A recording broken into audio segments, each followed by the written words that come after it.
is a presentation of Fox Sports. We are Baltimore. We are Ohio. 6 games, 6 wins for the Tribe on this homestand. To go a perfect 7 for 7, the Indians will try to outslug Mike Trout and the Angels once again. Trevor Bauer makes his 20th start of the season and perhaps his most important of the year. It's a high noon showdown next on Sports Time Ohio.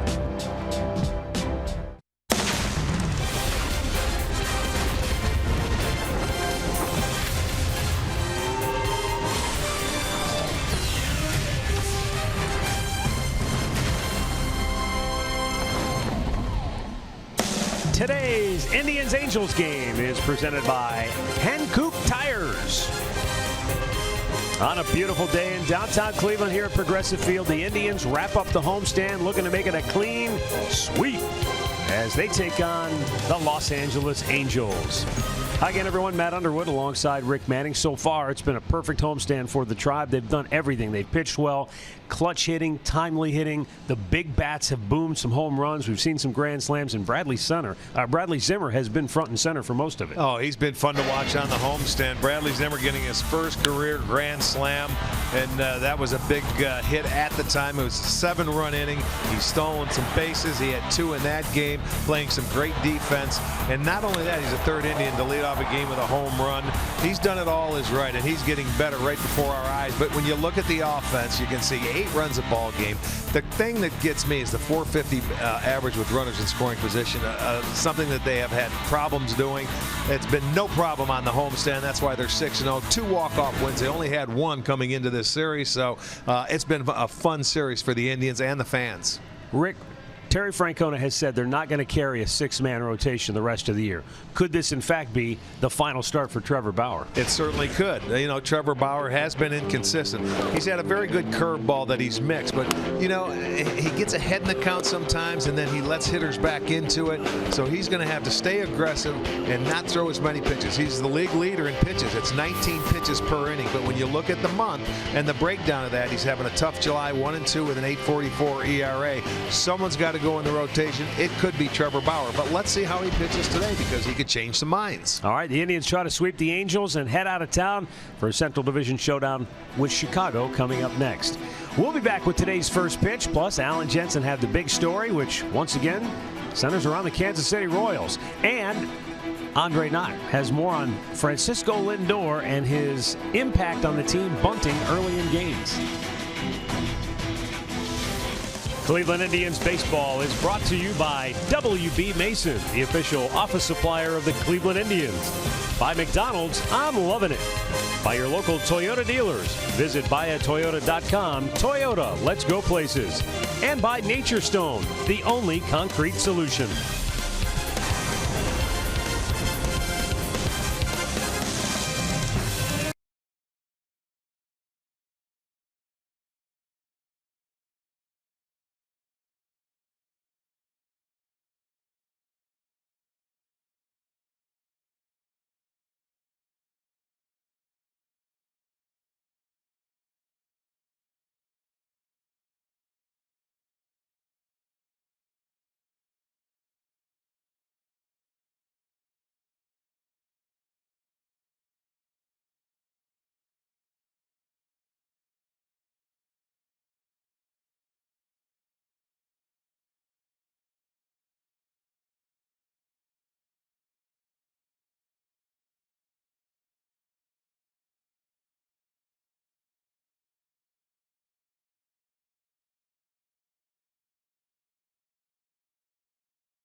Will try and sweep the Angels, and in the process they would sweep the homestand as well, looking for their 7th straight victory here today with Trevor Bauer on the mound. Welcome back to center field along with Jensen Lewis, Al Pulowski. So the Indians have won 6 in a row, but the Kansas City Royals, they're the big story.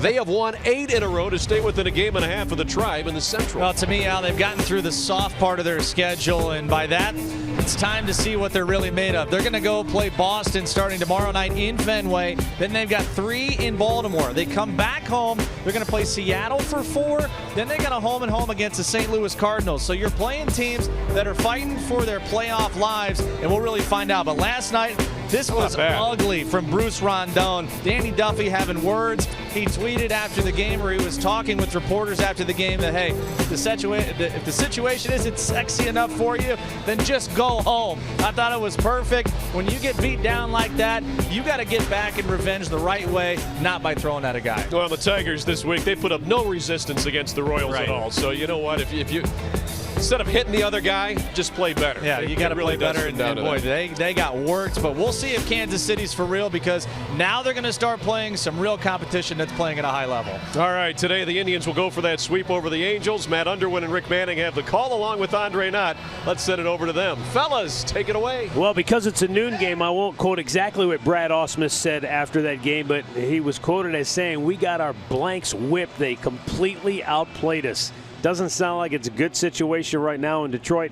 Jose Iglesias jogged into third base after he hit a double and was easily tagged out, so they are a mess right now. Here today, the Indians and the Angels as the Tribe tries to sweep the series and the homestand, and we'll go down to Andre Knott, who has more on Francisco Lindor and this fascination everybody has with him bunting. Well, with analytics and everybody else having numbers that say bunting is bad or bunting is good, Francisco Lindor, despite having a young age, sees the game in an old school kind of way. He feels like it helps get him going, getting the offense going when he bunts early. So I asked Terry Francona his thoughts on one of his best players bunting early in the game. In today's Hear Right Sounds of the Game. But scoring first is important. So, and there's times like, if Frankie's hitting right-handed, and he's trying to hit the ball to right field, and the guy's cutting the ball in on him, and the first baseman's playing in, you're kind of 50-50 anyway. So, he might hit a nice ground ball to the right side and might not do the job anyway. So sometimes I get it. And the last thing is he's trying to put the team ahead of himself, which is always a good thing. Well, whether fans like it, scouts like it, or Michael Brantley likes it, he's going to continue doing it. The one thing he's told me is sometimes he bunts to get going. Well, over the last 6 games, he's hitting over 400, and the Indians' offense is finally clicking, guys. Yeah, he's on a roll right now, and so are about 6 other guys in this Indians lineup right now, which is why they have taken off offensively on this homestand. The Tribe has taken the field behind Trevor Bauer, and we'll get a look right now at Mike Scioscia's starting lineup for the Angels, presented by Hankook Tires. Ben Revere moves into the leadoff spot today. Mike Trout will hit second. Albert Pujols will bat third. Cole Calhoun hitting cleanup. Andrelton Simmons batting fifth. He's red hot. Luis Valbuena has homered twice in the series. He'll bat sixth. Then it's C.J. Cron. Juan Gratterall gets the catching duties today. He'll bat eighth. Caleb Cowart, the rookie, hitting ninth. And Trevor Bauer's our Ohio Honda starting pitcher for the Tribe today. Bauer 8-8. His last start was a win to get that record back to 500. He pitched against Toronto, 5 innings. He gave up 6 hits, 3 runs. He walked 4, struck out 6, and he left trailing in that game. But the offense came back, scored big when he was coming out of the ball game. He ended up getting the win. So all things were good for him, and hopefully put it in a positive spin. In his career, he's 3-0 against the Angels in his 4 starts.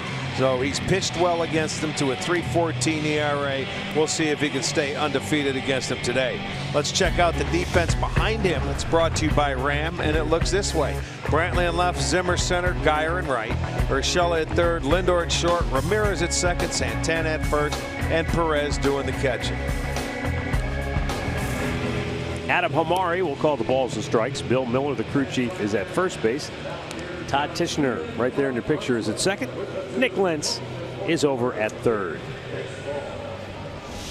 And we're ready to go. Mike Trout due up second here in the first inning. The Indians have won 7 straight against the Angels.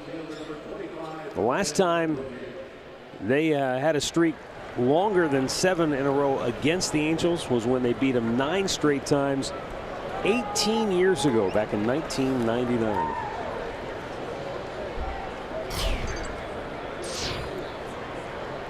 Trevor Bauer ready to go. And we're underway with a fastball for strike 1.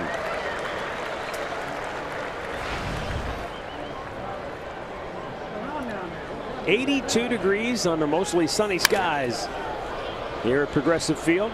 Slapped out of play. And the count 0-2 on Ben Revere. Revere has gone 3 for 8 in the series, and he's 18 for his last 54 at the plate, which equates to a .333 average. And a big reason why Mike Scioscia felt like, hey, let's change things up. Let's get Revere at the top. You know, Escobar really hasn't been getting the job done. Escobar was 0 for 5 in the game last night. Now the 0-2. A little low. Revere lays off. This is what I want to see with today with Bauer when he gets to 0-2. You know, a lot of times he'll let a hitter back into the count. They're hitting 262 off him when he gets to a 0-2 count. Ground ball to first. Santana stays with it. He'll take it himself. 1 down. Storylines are brought to you by Wayside Furniture. Big start for Bauer. And the left-handed hitters for the Indians against the right-hander J.C. Ramirez, who's given up 18 homers on the year, 14 of them to left-handed batters. To give that number you just threw out there some perspective, Bauer allowing a .262 average after he gets ahead of a hitter 0-2. There are only 4 qualified pitchers who have a higher batting average against. Kevin Gausman of Baltimore, Phil Hughes and Kyle Gibson of Minnesota, and Willie Peralta in Milwaukee. Yeah, that's when normally when you attack hitters, that's when you should be able to get them. In the air to left, Michael Brantley takes care of that. Mike Trout is retired, 2 down.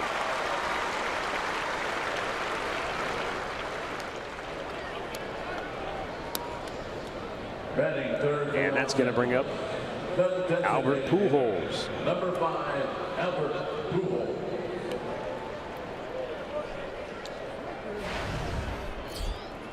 At 54 and 45, the Indians have equaled their, I should say they've actually a new high watermark. 9 games over 500 is the best they've been so far this year.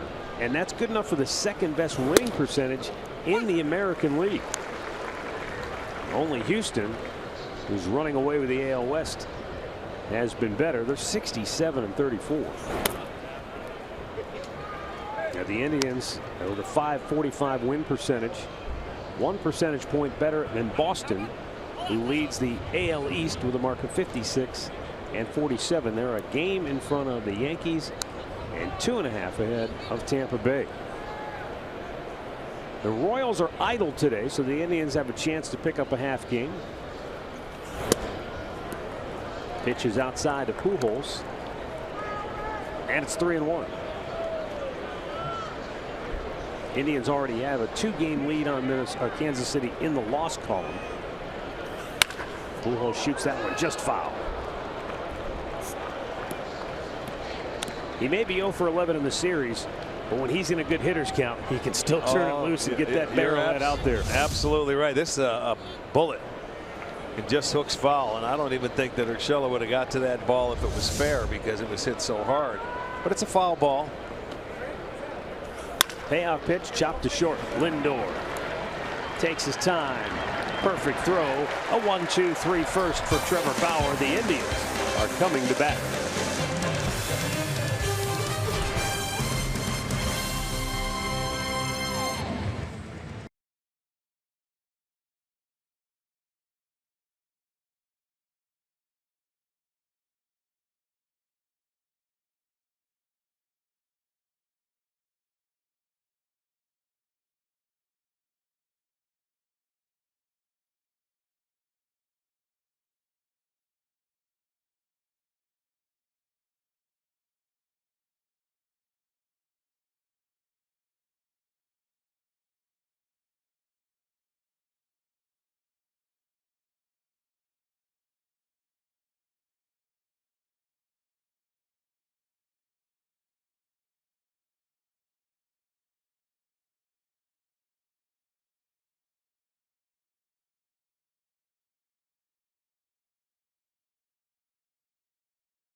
Terry Francona is brought to you by Progressive Insurance.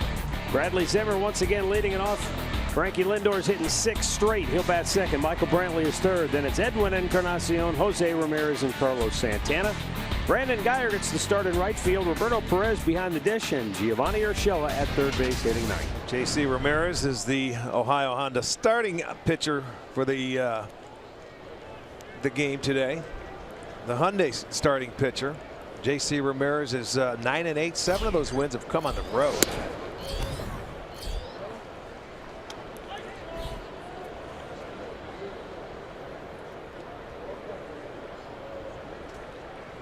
Bradley Zimmer is at a big series. Gone 5 for 9, 2 homers, 6 runs batted in against the Angels. Starts this game with a hard bouncer to second. Coward has it, and he throws him out by a half step, 1 down. Let's check out the Angels defense, brought to you by WB Mason. In the outfield, Rivera in left, Trout in center, Calhoun in right, Valbuena is at third, Simmons at short, Coward at second. Crone gets the start at first, and Gratterall behind the plate.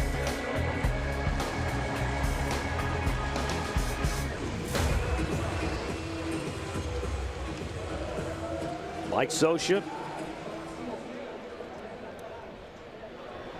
has watched his team fall behind early in one of these games, claw their way back only to lose in extra innings, and then last night in a close game he watched his bullpen implode late as the Indians ran away with it with their second 7-run inning of the series as they pounded out 7 runs, 7 hits in the 8th last night.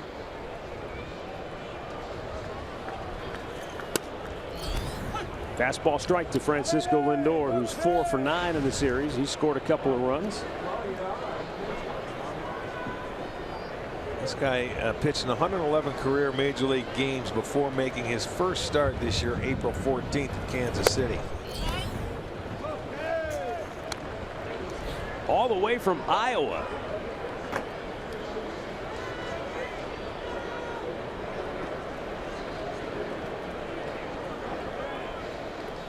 Two one.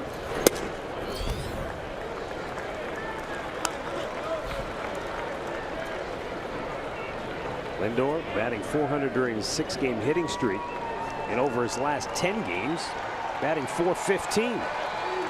So he's picked up the pace offensively.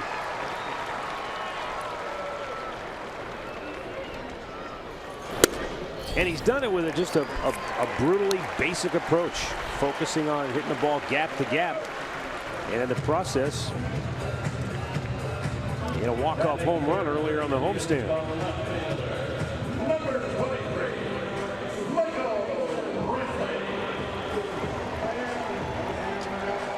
That'll bring up Michael Brantley with a hit in 5 straight games.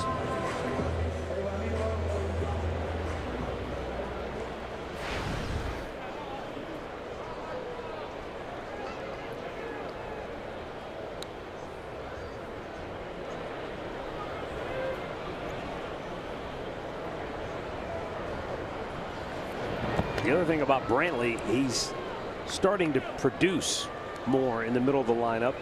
Last 25 games, he has 21 runs batted in. That gives him 47 on the year. He's tied with Lindor. Right behind Jose Ramirez with 52, Santana with 53, and Encarnacion with 59. And of course, Lonnie Chisenhall, who's on the DL, has 51. Brantley with a liner to center for out number 2.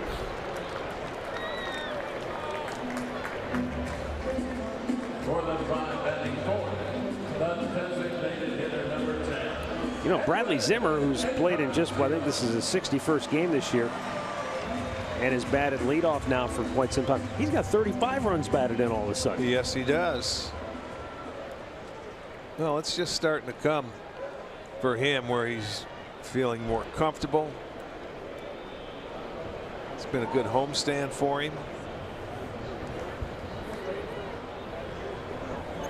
Lindor takes off on the first pitch to Encarnacion, and the throw nowhere near in time.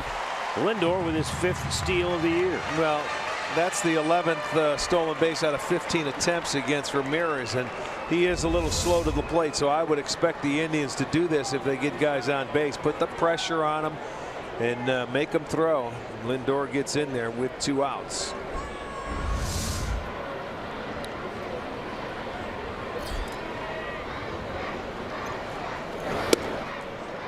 Encarnacion pulled off the slider just a tad, 1-1.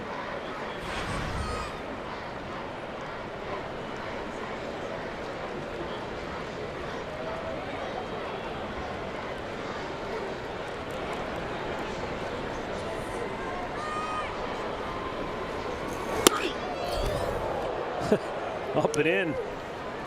Well, he has a lot of movement on his pitches. You can see that when he cut underneath the little fastball, and it was riding in on Encarnacion.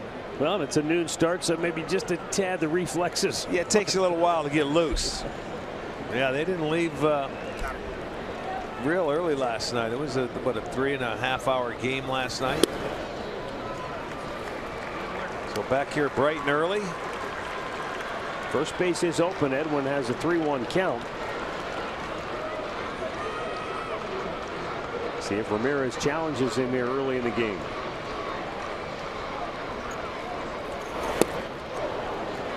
Pulled off that slider again. Full count. There's no challenge early. You're going to get something. He goes in there with a strike, but he attacks him with the slider.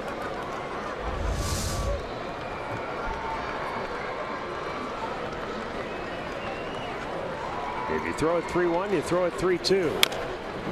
Except Encarnacion got a piece of it to stay alive. Well, the Indians have scored first in their last 5 games, so hopefully they can get on the board and make it 6. They've that's been the MO here for this homestand: score early and add on. And in this series, it's been the big inning, 7-run innings. A 7-run second inning in game 1, 7-run 8th inning in game 2. Tribe is 38-15 when they score first on the year.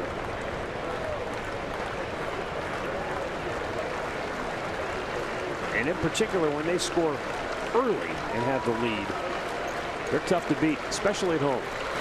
High, ball 4. Second walk of the inning issued by J.C. Ramirez. This year, after just 2 innings, when the Indians have the lead at home, they're 15-2.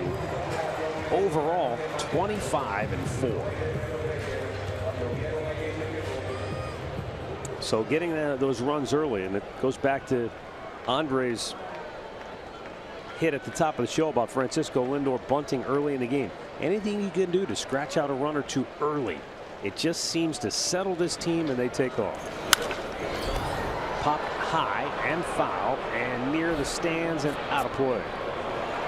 Well, in game 1, the Angels pitching, they walked 8 batters, and that's where the Indians really took advantage of them. 6 of those walks came around to score.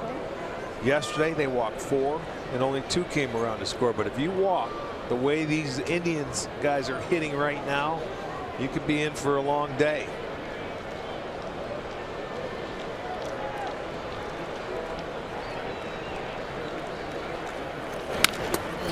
Slow chopper to first. Ramirez hustling down the line, but C.J. Cron beats him to the bag.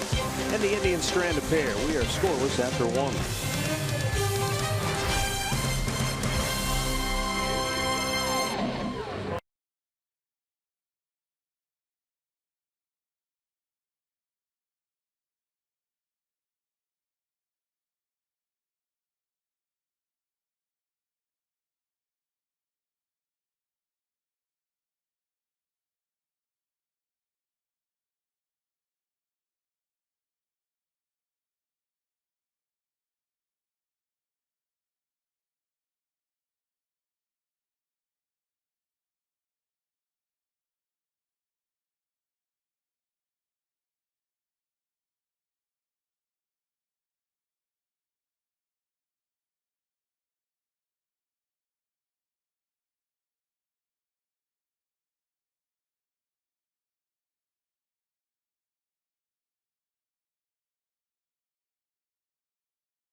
fast-paced MLB action with all your favorite MLB teams and players. Get RBI Baseball today for Xbox One, PlayStation 4, and mobile devices. Learn more at rbigame.com.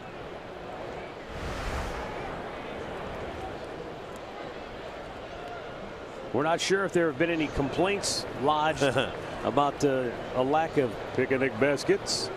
Everybody got their blankets, though. Yeah, we'll see. There may have been, those were special. The baskets were special. Cole Calhoun leads off, pitch down low, ball one. The guy on TV said. I'll be in trouble then. Good thing we're leaving town after the game. Won't be the first time. And it won't be the last. Cole Calhoun 4 for his last 31 at the plate. But one of those 4 was a home run that he hit in the first game of the series. He's got great power.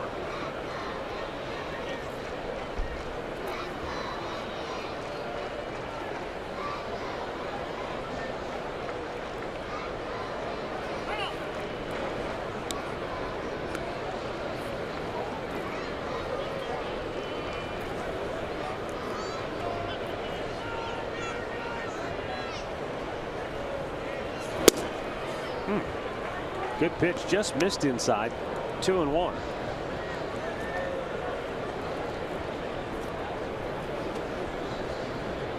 Bauer with a very tidy first inning, retiring the side 1-2-3. That one really took off on him, lost either the release point or just the grip coming out of his hand. 3-1. That might have been another changeup.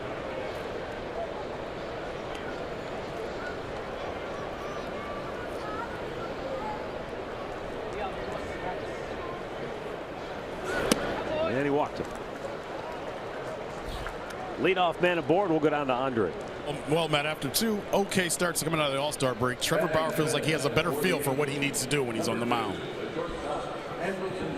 Trying to be more consistent, like I've been trying to do all year.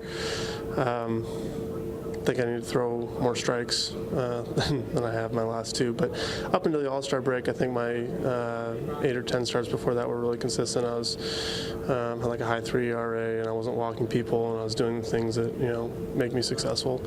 All-Star break hit and got a little out of sequence. My first one just felt weird. There was a little bit of a hangover effect from that one last start, just in the way my body felt, and not quite sharp on execution.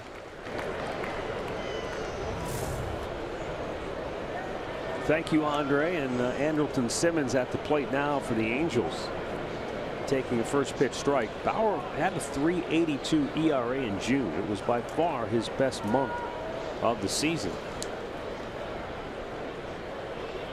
Hasn't been able to get on track here, though, in the month of July to this point.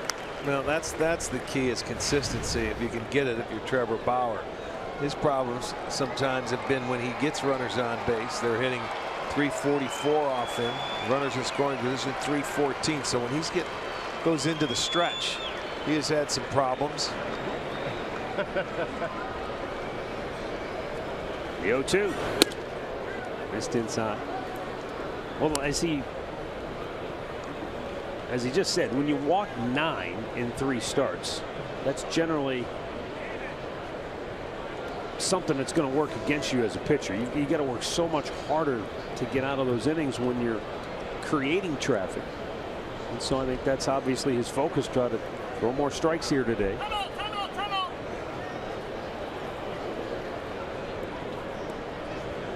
And after walking the leadoff man, he goes right back out.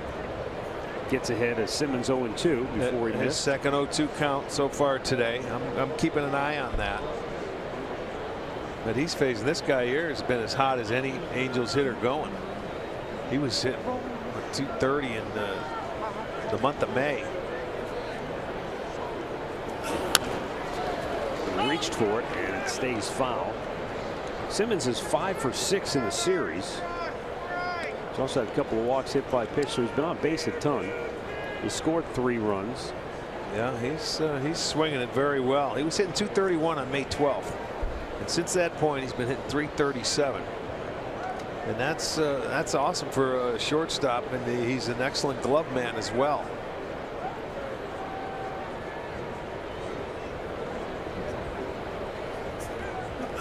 Curveball hit right to third. Urshela will go to second. There's one.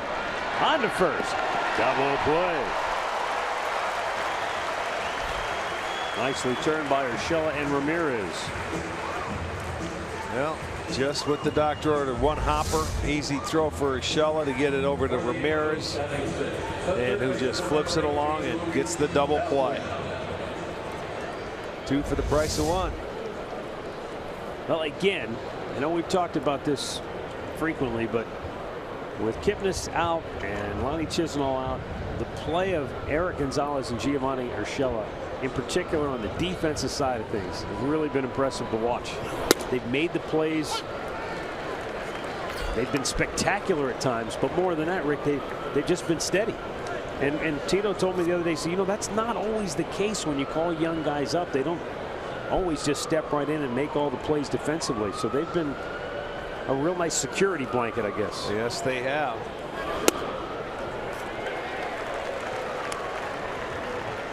And Ramirez, I mean, you know, flipping back and forth between third base and second base seems on the surface maybe like an easy move to make. Not always the case, but he's done it well. The 0-2. Swung on and missed, and Trevor Bauer, backed by the double play ball, breezes through the second. No score.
No score heading into the bottom half of the second inning. J.C. Ramirez on to face Santana, Geyer, and Perez. A couple of walks in the first inning J.C. Ramirez had, but no damage done. Oh, that ball's crushed deep center. Trout looking up, and it's gone. It just didn't clear the wall, and Carlos Santana gives the Indians a 1-0 lead with his 13th home run of the year. Arch, the way Trout was playing that, he thought maybe it was going to ricochet high off the wall, but it just did get out of here. Well, again, the Indians will score first for the 6th straight time, and it comes on a solo home run again tonight. He's one of those guys that can go back to the wall and rob you of a home run. We've seen him do it many times before. Well, he was waiting. He knew he wasn't going to get to it, but that one gets out of here. And Santana has been swinging a hot bat. He got on top of 3 high fastballs yesterday and hits this one out for his 13th homer. Brandon Geyer takes a strike. Yeah, that's hot. 344.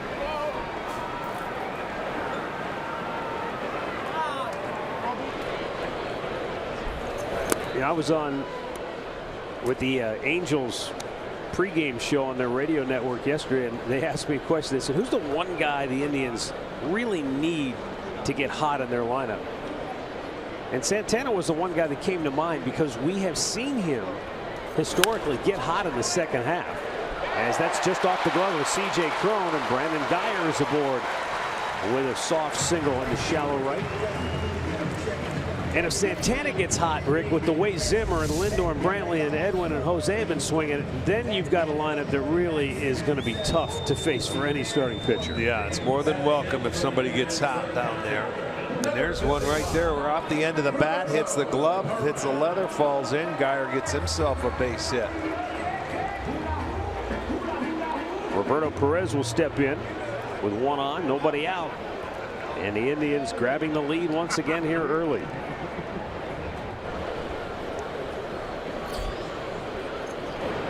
That home run by Santana, now that's the 15th that J.C. Ramirez is allowed to the left-handers, only 3 to the right-handers.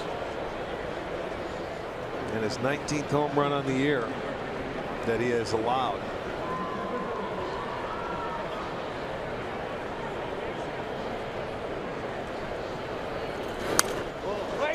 Back our way, out of play.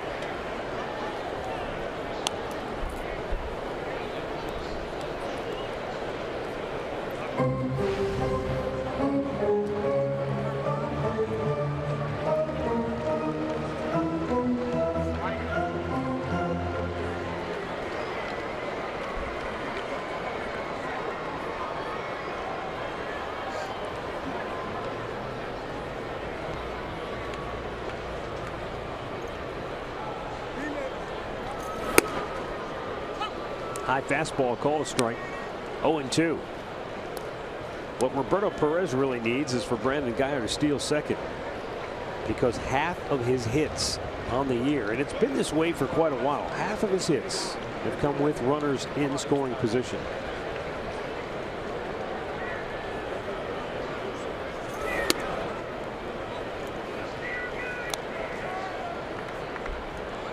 Well, I'm looking down. Guyer hasn't attempted a steal yet, so maybe Perez should put it on. He should give him the sign. Put the bat down and just go through the signals.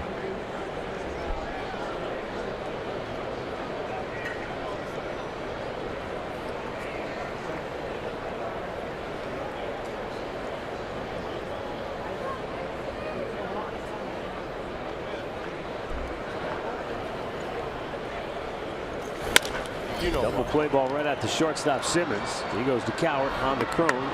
2 down, we go to Andre.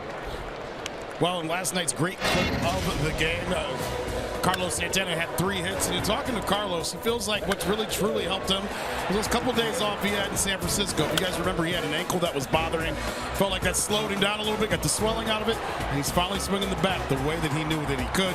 Terry Franconis told me he wasn't worried too much because, well, Carlos always hits in the second half of the season. Well, of his 13 home runs he's hit this year, 6 of them have either tied or given the Indians the lead.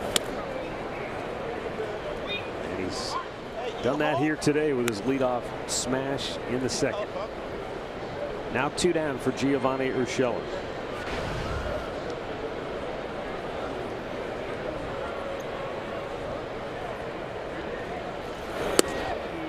Missed inside. 1-1.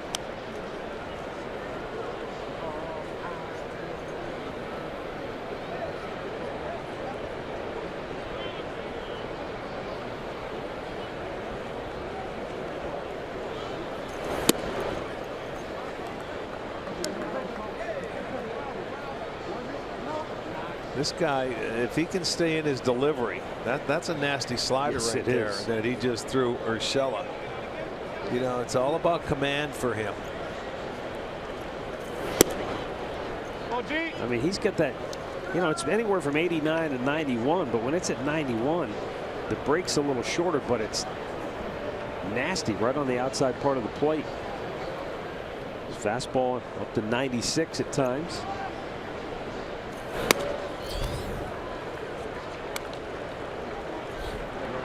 But he's run the count full.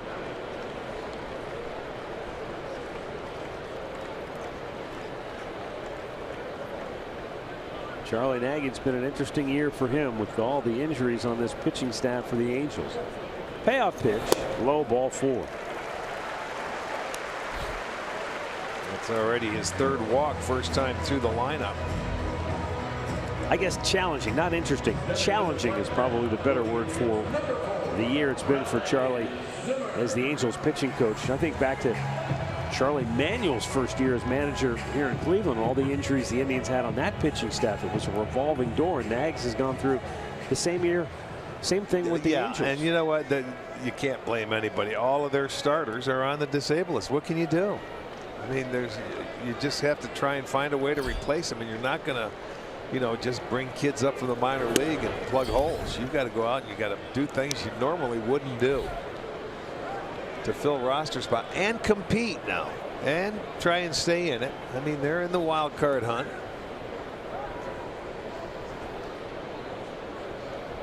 They're an excellent defensive team. Ricky Nolasco gave him a gutsy performance last night. A season high 119 pitches, but it was the last one to this guy that knocked him out of the game. Zimmer doubled off the wall and left to give the Indians the lead for good in the 7th inning.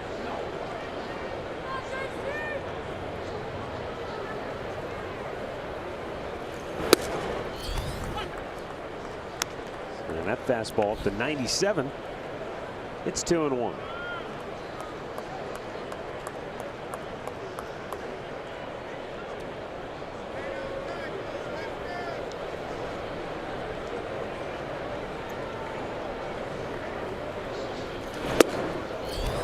Challenged him 2-2.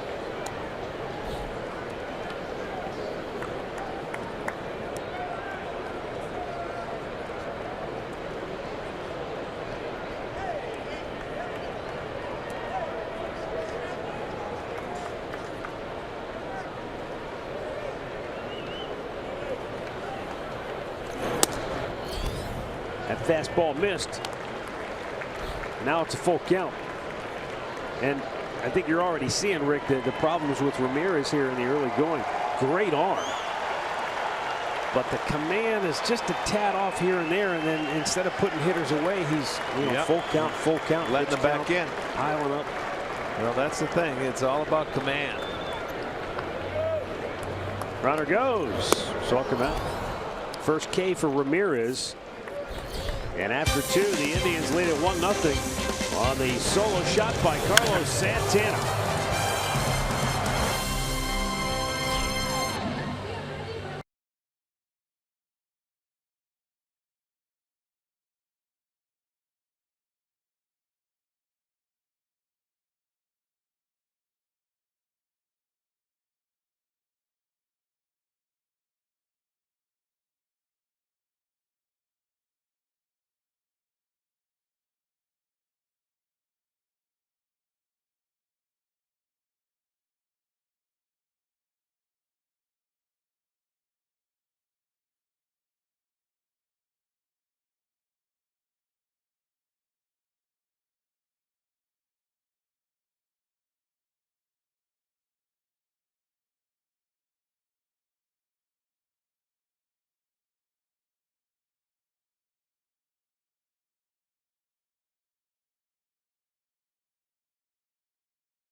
Journeys at Elk and Steven Strasburg yet again. 9th time he's gone on the disabled list for the Nationals. Luckily for them, they've got a big lead.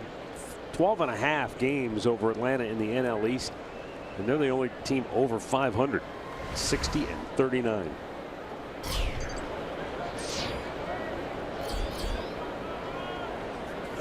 But if you're a Nationals fan, aren't you? You've got to be hoping that this is just a sort of a precautionary deal and not something that might knock him out for the rest of the year. My guess is it is. I saw Dusty Baker says he'll be fine. He'll make his next start. And then, you know, that he wasn't going to need an MRI. So when you have a lead like they do. Oh, Ramirez catches it. Zimmer almost ran him over. Making sure everybody's okay. They appear to be. Holy mackerel, that could have been ugly. Well, that's where Zimmer has to take a peek down and see where the second baseman is. There's no problem with going after everything, but you got to take a peek. Now you're just thankful they didn't. See, there's the wave. Heads together there. He didn't hear anything, and there's the wave where Ramirez was saying, "I've got it." And Zimmer didn't hear him, and he's not going to call for it. But you got to take a peek before you go in there as hard as he did. Hey, still learning out there.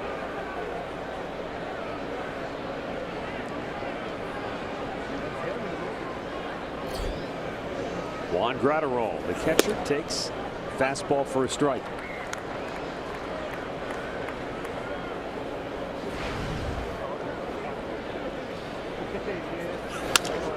Right at Santana. He'll take it himself. We'll take it over to Al Pawlowski for a game break. All right, Matt, Rick, you guys were just talking about Strasburg with the Nationals. They've got some offense. One of their guys, Bryce Harper, bottom of the first today in the nation's capital against the Brew Crew. See you later. 2-run shot for Harper. That puts Washington ahead with his 26th homer, 2-0. Still 2-0 over Milwaukee, third inning. Fellas, back to you. The Cubs took over sole possession of first place in the NL Central last night with their win over the White Sox. Milwaukee now a half game out. I'll ask you, Arch. Brewers have lost 8 of 10. Cubs have won 8 of 10. Do the Brewers see first place again this year? Oh boy, the way they're reeling right now, who knows? They could, but they better start get it together. Their pitching has been a little, and they ran into a slump scoring too.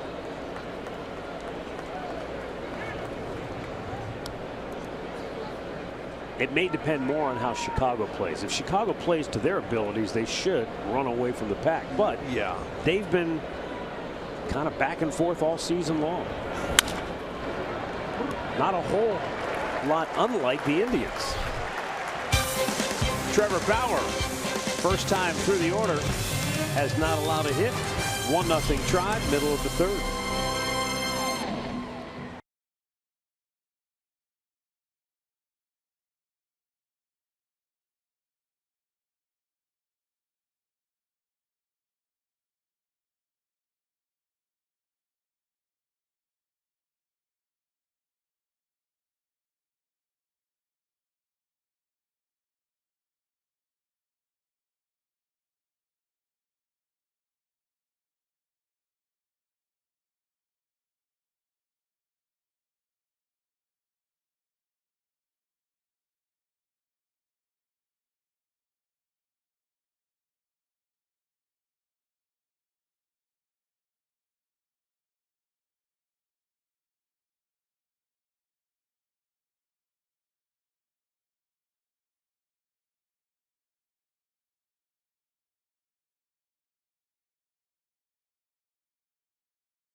On this warm, sunny afternoon, to stay tuned later in the game for Miller Time, brought to you by Miller Lite.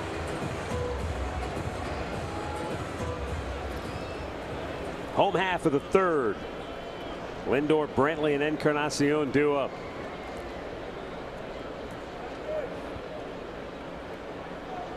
Frankie with a walk and a stolen base, his first time up, stranded at second though.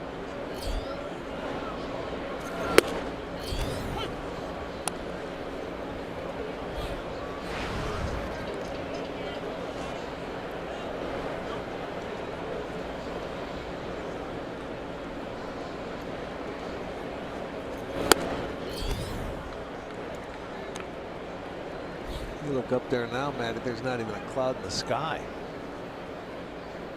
Crystal clear. Yeah, and that breeze once again blowing in today. I don't know how much of an impact it'll have, if any. Saw Santana hit one out of here to straightaway center, but yeah, but it just barely made it over. That's true, what I think yeah. was Trout was sort of waiting to see if that wind is knocking it down a little bit.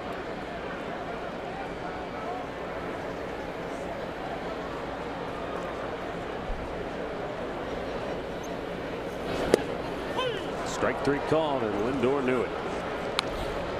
Back-to-back Ks for Ramirez. Well, our stat of the game today is brought to you by Buick. And this one's really interesting. Last night, the Indians had a 7-run 8. Tuesday, they had a 7-run 2nd. First time it's happened since July 28th and 29th, back-to-back games, 1979. Now, here's the really crazy part. When you guys did it, Arch, you guys had a 7-run 2nd and then a 7-run, or I'm sorry, it was back-to-back. So the Indians had the 7-run 2nd, then a 7-run 8th. When you guys did it, it was a 7-run 8th, and the next night a 7-run 2nd. So you did I got you. in just the back-to-back opposite games. order. Okay. Back-to-back games. And in the second game, when you had the big second inning, you hit a grand slam. Okay. Where'd they dig that up? Mike Pata. He has a carrier pigeon. He sent it out last night with a little note attached to it. It flew back this morning. And all that information was scribbled on a tiny piece of paper. It's an old pigeon. Isn't that bizarre, though? The last time it happened, it was the same innings, the only eighth flip and then flop. the second, right? And there was a grand slam involved. Well, when you have a 7-run inning, you know there's going to be a big one in there somewhere, either a 3-run home run or a grand slam. At least you would think so. Brantley with a chopper up the middle. Simmons throws about 2 away. Let's see, who did you hit your slam off? Do you remember? What year was it? 1979. And who are we playing? Ken Kravick. Oh, you're not supposed to tell him, Red. He didn't. Kenny Kravick. He didn't tell me. We were just talking to Kenny, who's now a scout with Tampa. Ashland University's own. Yeah, Kenny's from Ohio. He was a left-handed pitcher with the Chicago White Sox. Well, I've had 3 career grand slams that were all on the 29th of a month. So go figure that one out. You're big. Well, hey, 2 days away from the 29th. I'm going to lock you in your room.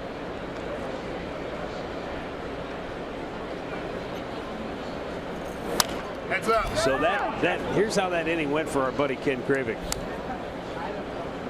He got the first out again. He got Thunder Thornton on a fly ball out, and then he hit Cliff Johnson, gave up a double to Ted Cox. Gary Alexander took him deep. He walked Kuiper. Verizon singled. He walked Grover, and you hit a grand slam. That's what he gets for walking those guys. Oh, God. Then Bobby Bonds singled. He walked Thunder, and then Ted Cox and Cliff Johnson were both retired to end the inning. So it could have even been worse. Yeah, it could have. Well, I hear Andre's on his game. He already had a heads up. Oh, I'm sorry. That ball was hit. Kravick got the hook after you hit the grand slam off of him. Knocked a few good ones out. Edwin flies to center. The Indians go 1-2-3. And after 3 innings of play, Cleveland leads it 1-0.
They'll go to Chicago, to Boston, and then we will head home.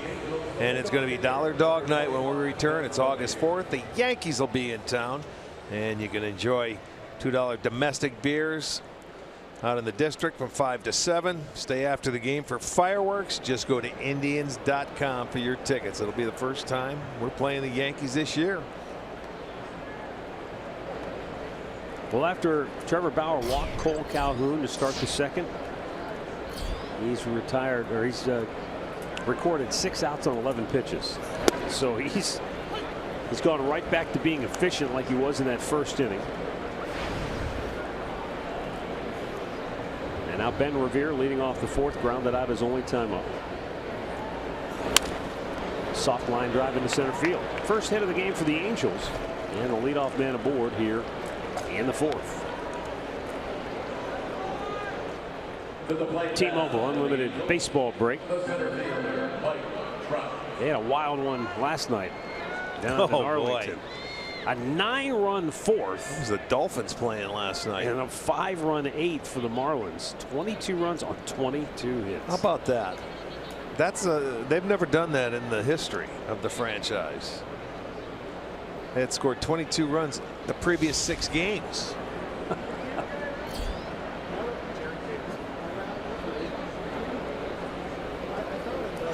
You got to imagine 32 runs. Going to take a little time. Oh yeah, but man, think about it. 22 runs, that's hard to do in a major league game. You get up there, you get into the teens.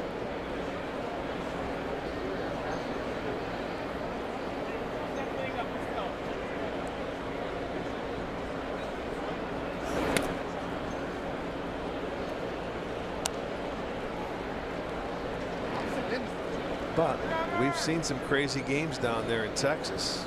You know, in the summertime when the ball just jumps and it's like you can be out there for a long time in that heat.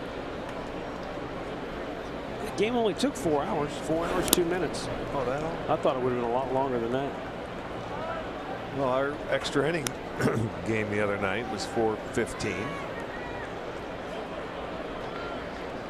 And that was what, 11 innings.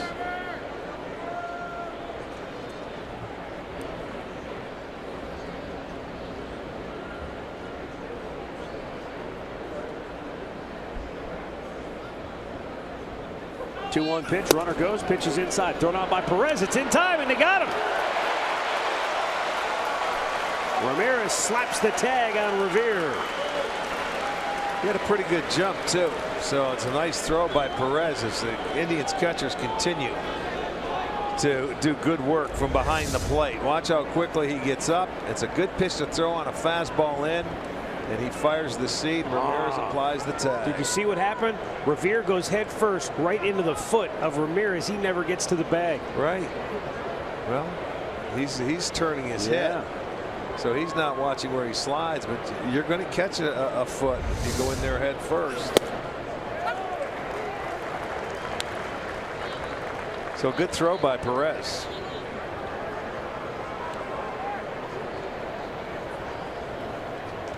You'd have to say good footwork by Ramirez. Trout got him looking. That's a nice slider by Trevor Bauer right over the outside edge. His second strikeout here tonight. Take a look at the slider. There it is, outside corner. He tried to lay off it. He was going to start to walk and maybe decoy the umpire, but he is rung up with Bauer's second strikeout. Albert Pujols takes a little low, ball 1.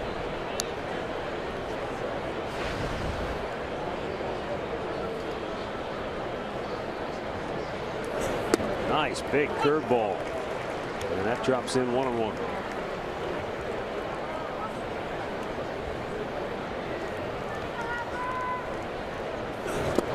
Got him to chase.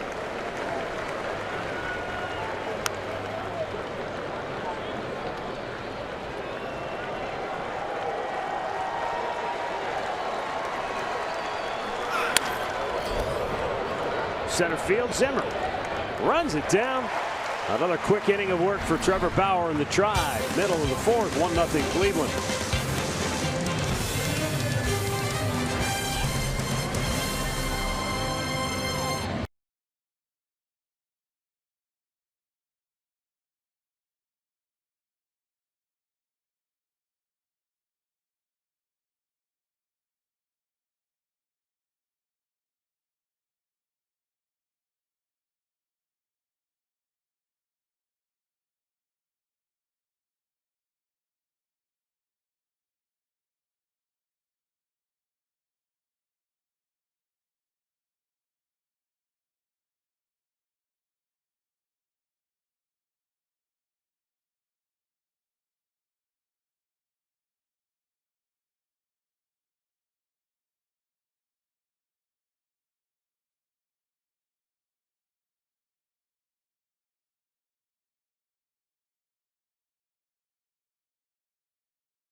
KeyBank Kids tickets start at just $15 for kids 12 and under with the purchase of an adult ticket. And the seats are located in the family deck near the kids clubhouse and are only available at Indians.com.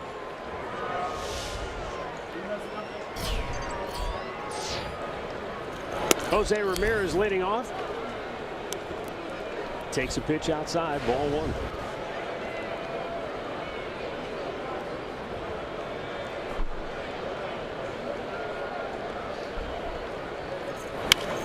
Hit hard but foul.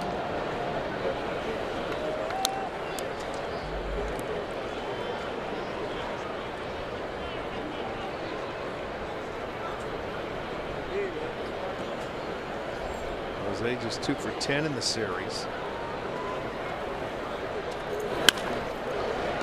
Nice play by C.J. Cron. Long flip. It's high, but Ramirez snails it. And that's out number one. All right, now this gets a little goofy. Last night in that game in Texas, fans, the only reason they were waiting around because it was a blowout game is to see Adrian Beltre hit again, hoping he'd get 3,000 hits. Jerry Davis was not the plate umpire. He was mad because Adrian Beltre was not near the on-deck circle. He told Beltre to get in the on-deck circle, so Beltre moved the on-deck circle, and Davis ejected him from the ballgame. Well, he said he was standing there all series long, and you know he was in that spot and had never been told once. So he just figured, okay, I'm going to stand in the same spot. And you know what he said? If I'm not, when I stand over there, I've been hit before for baseballs from standing in the original spot. So he just moved the thing when he said, okay, you want me in the circle, I'll move it. Here's a guy 4 hits away from 3,000, and the umpire ejects him after a 4-hour ball game, and fans are waiting to see him hit. Well, Go ahead. I can tell you the Indians players that I talked to this morning were not thrilled about it, didn't understand it. It's terrible. Even Yan Gomes said to me, he goes, Jerry's usually a good dude. He goes, why didn't you just talk to him and have a conversation with him rather than do something like that in the 8th inning of a game like that? It just makes no sense. Here's my guess. Frustration. He wanted out of there the game means nothing. So you're going to punish the fans that stayed to watch Beltre hit? Well, 1-1 pitch. Santana socks this one high in the air to left. Routine for Revere. All right, let's think about it. Let's try to remove emotion from it and just put yourself in Jerry Davis's position just for a second. I'm just playing devil's advocate. He probably felt like Beltre showing him up there. Like, why do you have to make a mockery? All I did was ask you to move back to the on-deck circle, and Beltre probably took it a step too far. I think some of the blame lies with him. Do I think Jerry Davis was right? No, I think he lost his cool and ejected him. Probably a quick trigger. But Adrian Beltre, I think some of the blame there goes to him. Okay, but why didn't they put him in the box in game 1? Well, I can tell you guys, because we've had some issues down where I'm at with certain rules, even with the glove the other day with Mike Clevenger. A lot of times they get calls from New York. I'm talking about the umpires. They say, hey, this guy's doing this or that. And as Tito told me, sometimes they're just covering their rear end so they don't get in trouble. So I hear what you're saying, Matt. Yeah. It was goofy. Like I said, it was just bizarre. It shouldn't have come to that, but it did. And now it's front page news all over the place. 1-2-3 go the Indians. We played 4. 1-0 Tribe.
Indians baseball is brought to you by Levin Furniture. For the best deals on furniture and mattresses, shop Levin's.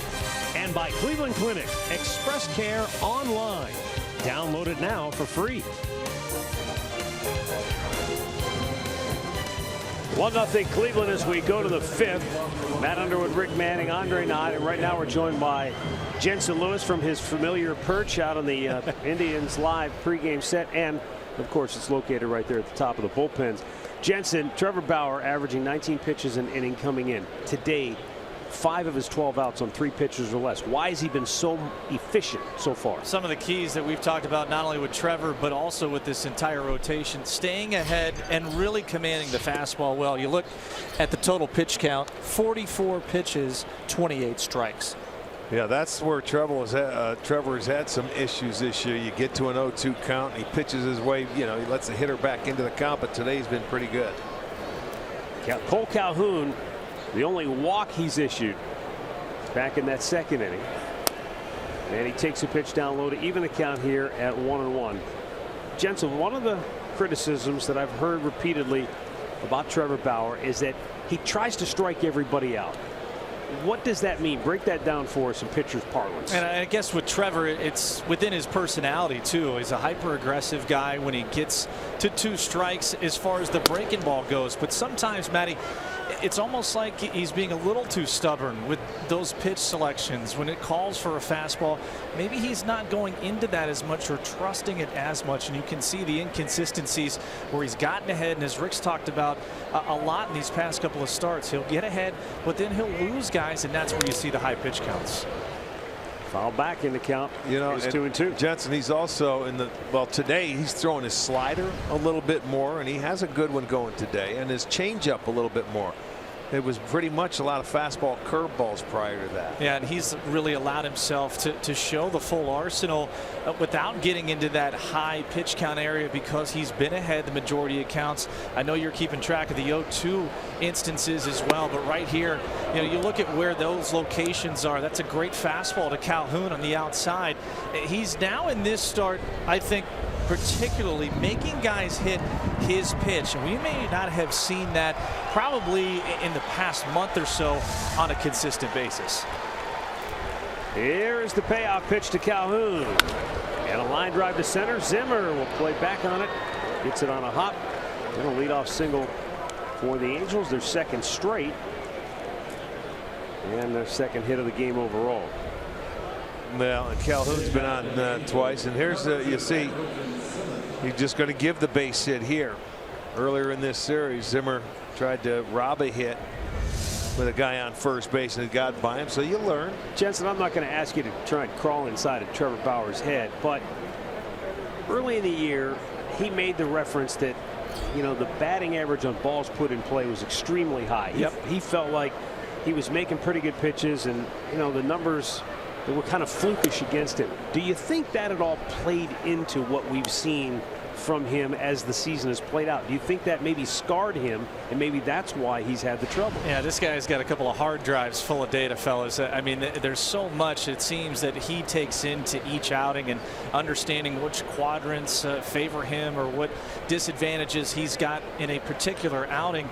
But with balls in play, guys, and you really understand a lot more as you're facing teams, particularly in your own division, you know, second, third time around. And you know, sometimes you can have a little paralysis by analysis, and I think that's probably been something that's held Trevor back from taking that very next step, because he might trust the numbers just a bit too much. This isn't a video game, and you know, with the advent here of our favorite buzzwords, exit velocity, launch angle, you know, Michael Brantley made a great point about, I'm just trying to put good swings on the ball, and from a pitching perspective, just trying to collect as many outs as possible, however you get those. But it's the amount of processing you do, balancing, all right, do I trust the numbers, or I just rear back and trust my stuff?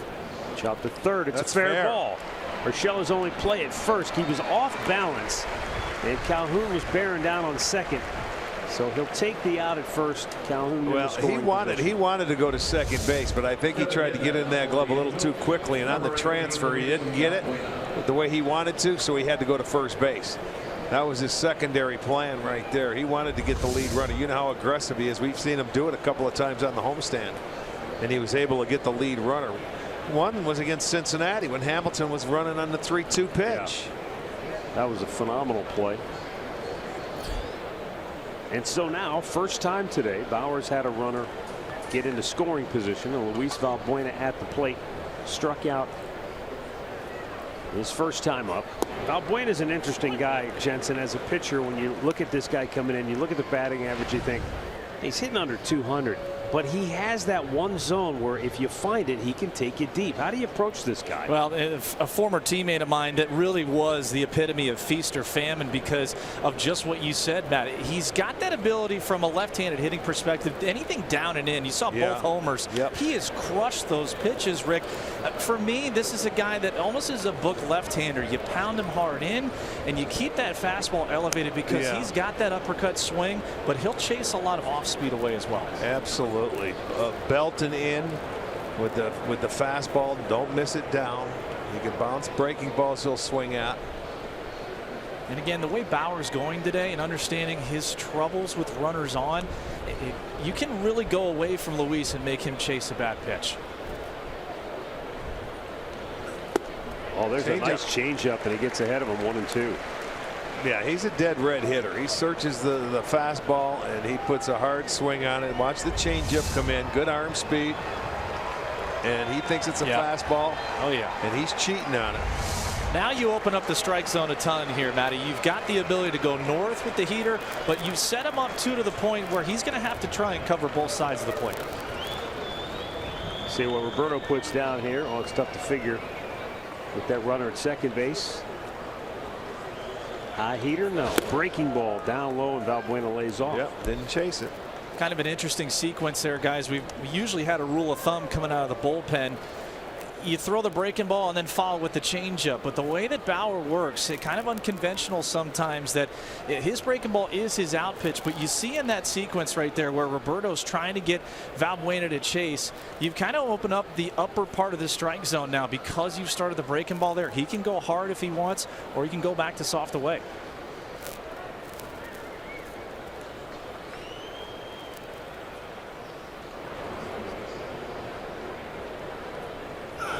Upstairs with a fastball, Valbuena fights it off.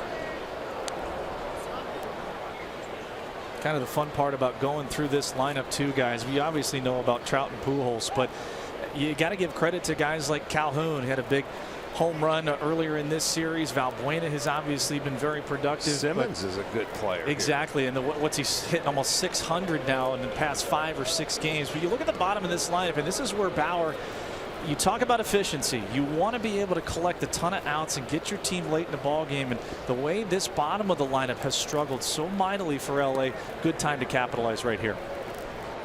Here's the 2-2, and Valbuena pops it up. Shallow left. Brantley's got a long run in. Lindor's going to get out there and make the catch. And that's out number 2.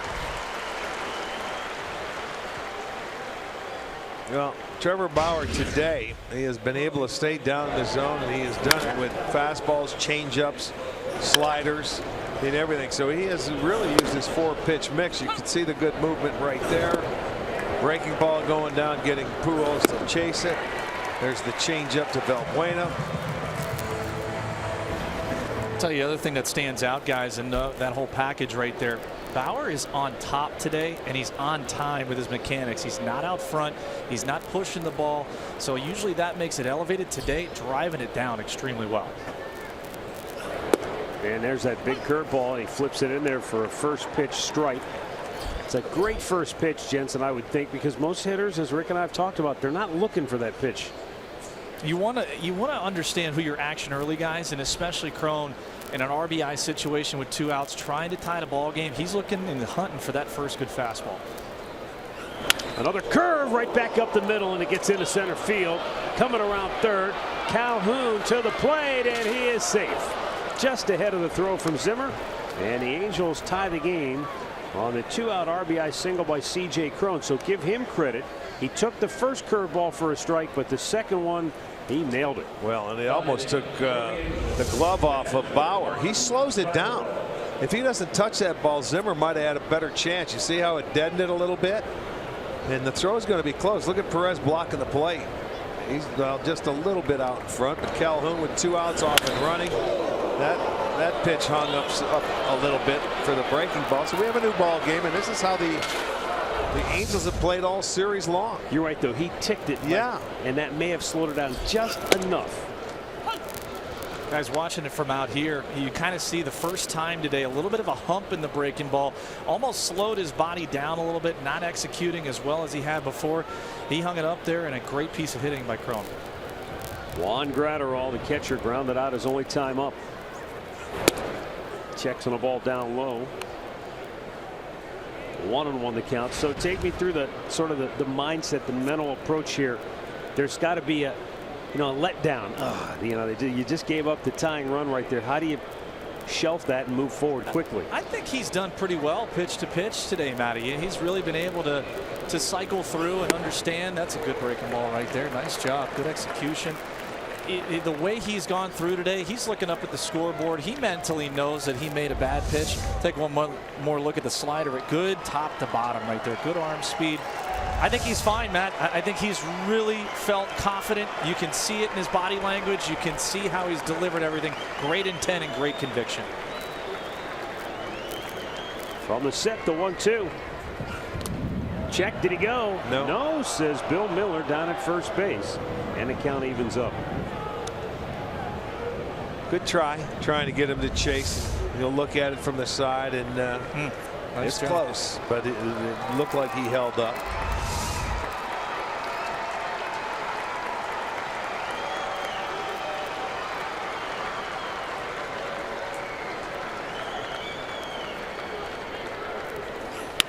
Line to left, base hit, down the line it goes. C.J. Cron around second on his way to third. Brantley fires it into Lindor. They're going to stop him right there. It's a double for Gratterall, and the Angels have second and third with 2 down. Yeah, they got the big 18-wheelers on base there. Even with 2 outs, Cron wasn't going to be able to score from first base. Another breaking ball that's upstairs and taken advantage of. That one was middle of the plate and down into the corner. So 2 hits with 2 outs, and Trevor had a chance to get out of this inning, but could not, as Mickey Callaway is going to come out and have a talk with him. Jensen, a little surprised here in this inning, especially in the last 2 batters. Rick mentioned before, his slider's been very good. It's been effective. It's been tight. Almost like he went away from it here in these last couple of hitters, favoring more of the big curveball. Well, to me, watching it from here, guys, it's looked like the breaking balls he's given up hits on so far, arm speed has not been as consistent. When you watch him that first time around and even the third and fourth inning, his fastball arm speed was almost identical with that off-speed stuff. And now you see where the locations are, and that's a direct reflection of not being on time and also kind of slowing things down. A dead giveaway, guys, even for someone who has a 12-6 curveball like he does, if you see the hump first, it's not top to bottom, that's how you know he has slowed something down in his mechanics. All right, so the number 9 hitter, Caleb Cowart, who's a pretty good-looking young hitter. Yeah, he likes the fastball, so you're going to start him off with the breaking ball and you get ahead of him. Cowart a ground out to first, his only time up, but he is 5 for 11 since getting the call up from AAA. A couple of doubles, 2 driven in. Way out in front of it again. Well, you called it, Rick. I mean, he's sitting dead red. Well, any young hitter that comes up, you know they're pretty good fastball hitters, but you got to prove that they can hit the curveball, especially when you have runners in scoring position. He's going to see a steady diet of off-speed pitches. Great top to bottom movement on that, guys, as well. Excellent execution. Threw it again. That one down in the dirt. 1 ball and 2 strikes. Still a situation, guys, and I know it's the 9-hole hitter, but if you're Bauer right here, you don't have to give this guy really anything to hit. You got a base open. Again, I know you don't want to turn it back to the top with Revere, but still, second and third, just making 1 pitch. You're 1 pitch away from getting out of here. Yeah, you don't want to face Revere because he's had his number. Right now, it's a 1 ball, 2 strike count with 2 on and 2 out. Tie game. Fastball up and away. Nothing doing. 2-2. Yeah, Revere 5 for 8 off Bauer. 1 for 2 today, but this is the guy you want. You want the rookie to put him away. He showed his fastball right there. Come back with a curveball, put it down, get the swing. As efficient as Trevor has been up to this point, this is now a 26-pitch inning.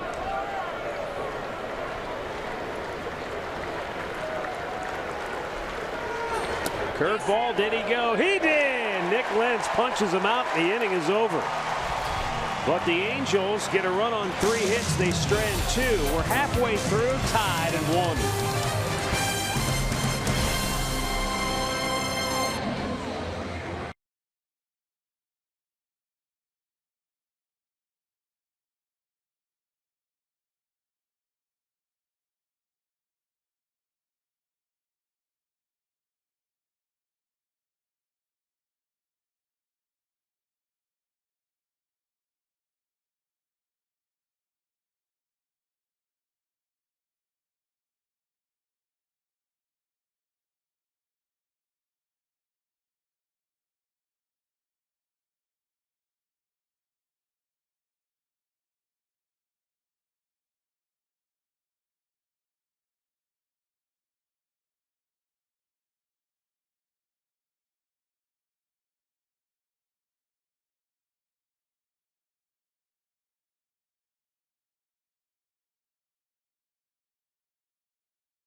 Go to the bottom of the 5th, and Roberto Perez going to lead off for the Tribe. Jensen, this has got to be a pitcher's worst nightmare. You're in Milwaukee pitching for the Brew Crew, and they're up against, they're in Washington. 3rd inning, they gave up back back-to-back-to-back-to-back homers, and then get another one. They're 5 homers in 1 inning for the Nationals. Unbelievable. And the way that Milwaukee has kind of turned a 180 and the Cubs have capitalized. Talk about how hot the Royals have been. Fellas, the Cubs, since Quintana has come over there, it's infused the life, and Milwaukee has yet to kind of, make a counter move to that. But man, shelling today, and you can't give Max Scherzer that kind of a lead and expect to come back. Yeah, that's automatic. I don't think anybody expected Milwaukee to be up there anyway at this point in time of the year. So they can't go out and make trades. They're ahead of schedule. I think they're standing pat, and it's probably smart. Roberto Perez. JC Ramirez delivers. Slow chopper to short. And Andrelton Simmons throws him out 1 down.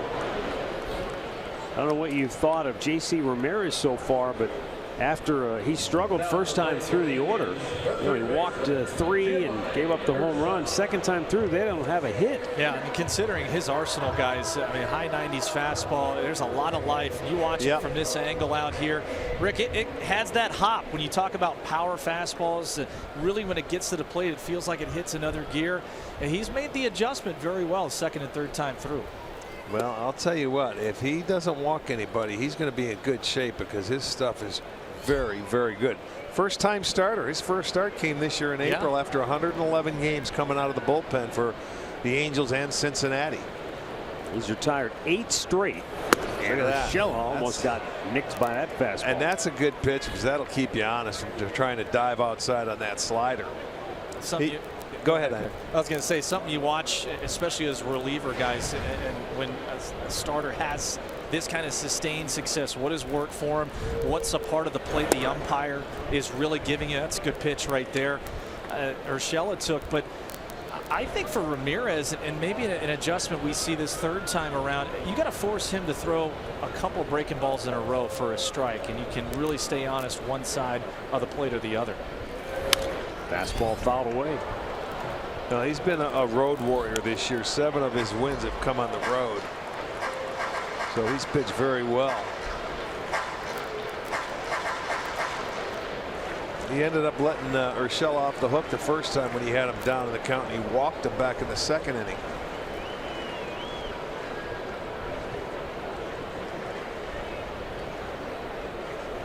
You're right, though, Jensen. Normally you see pitchers convert the other way around. Back when you were a wee lad watching the Tribe back home on TV and down in Cincinnati, Jose Mesa went from a really good starter to a dominant back end of the bullpen guy. Boy, how foreshadowing worked there. And we've seen it now with guys in starters that can't turn the lineup over. Zach McAllister, a perfect example here in the Indians bullpen.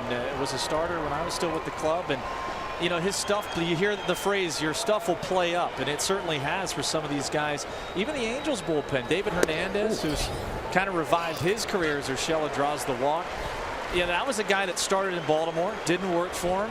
He went back to Arizona and became one of the more dominant setup guys, and now he's really extended his career here in LA.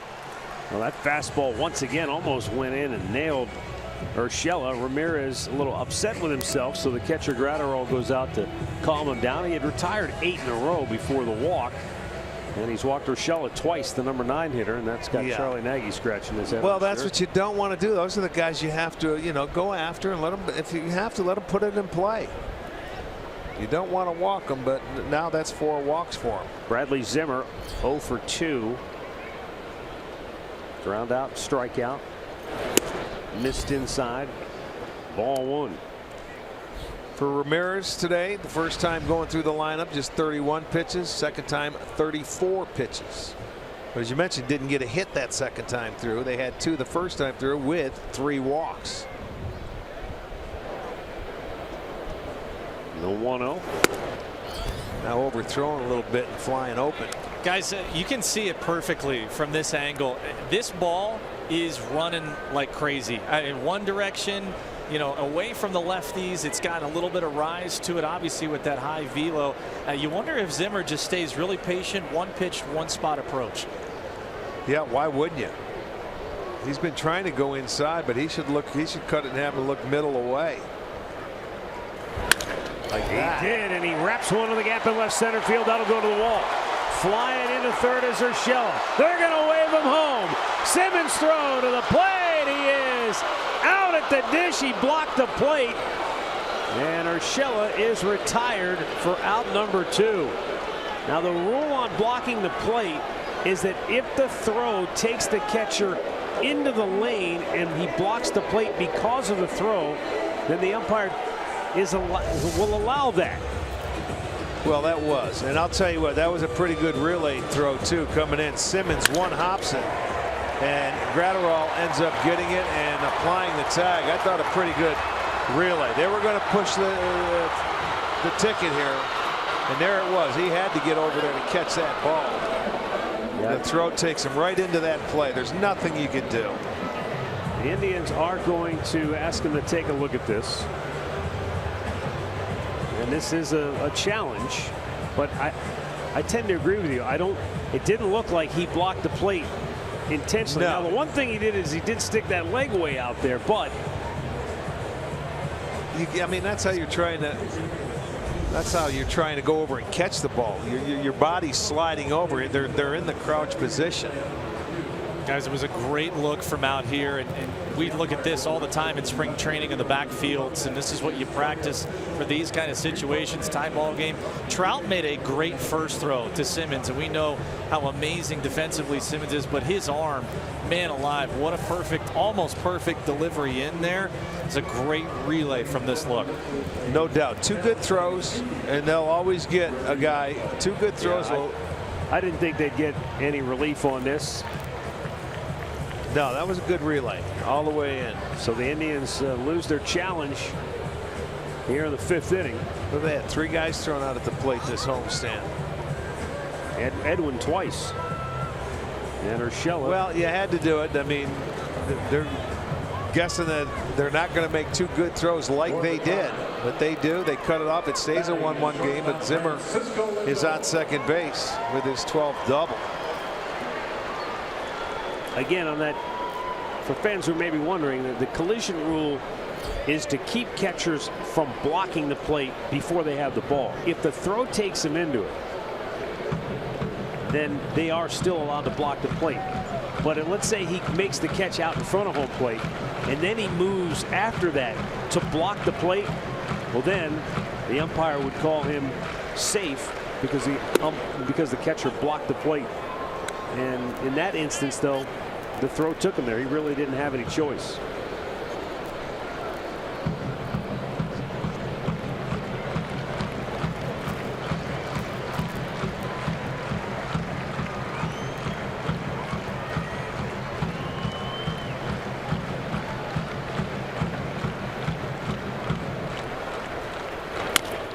Slow chopper up the gut. Simmons throws him out. So some good defense by the Angels. Keeps this game tied at 1 through 5.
Well, back here at Progressive Field, it's a 1-1 game as we roll on to the 6th.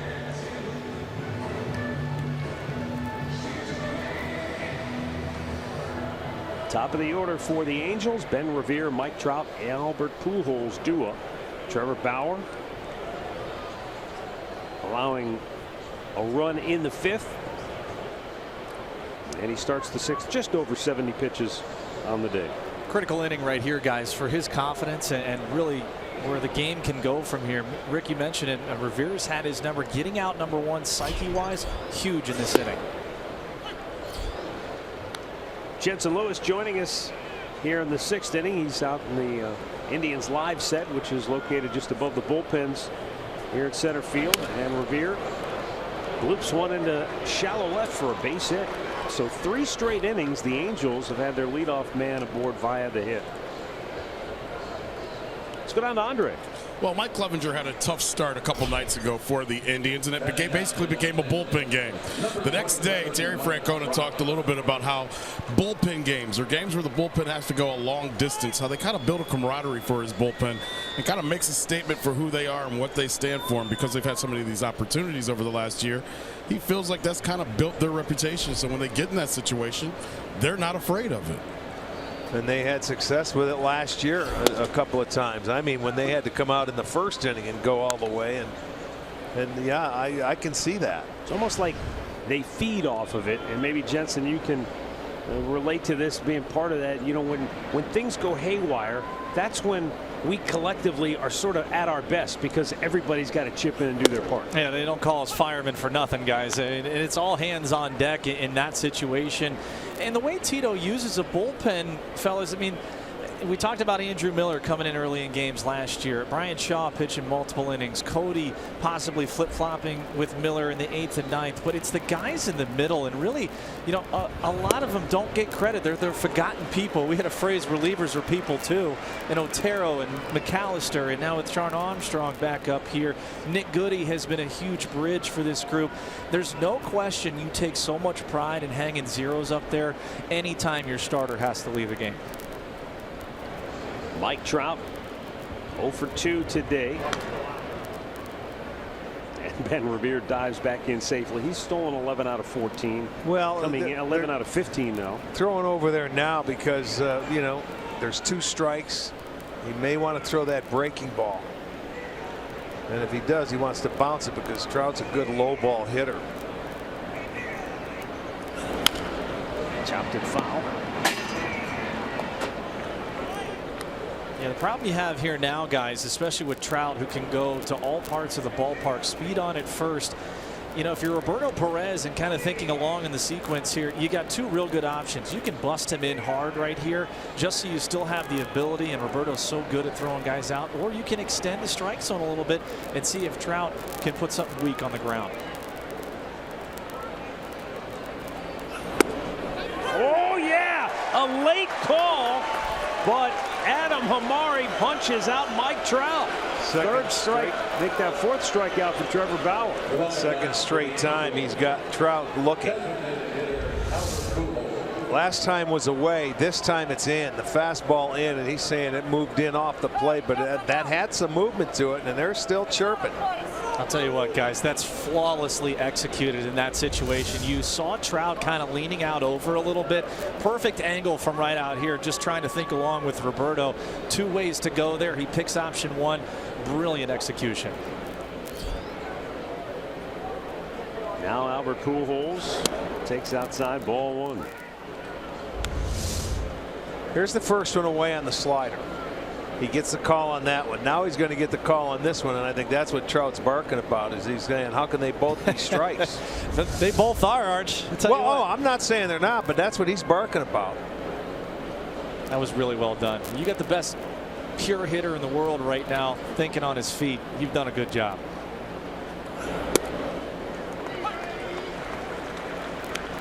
By the way, the home run counter is up to 8 for the Nationals today. Yeah, they've got 15 runs on the board, I see.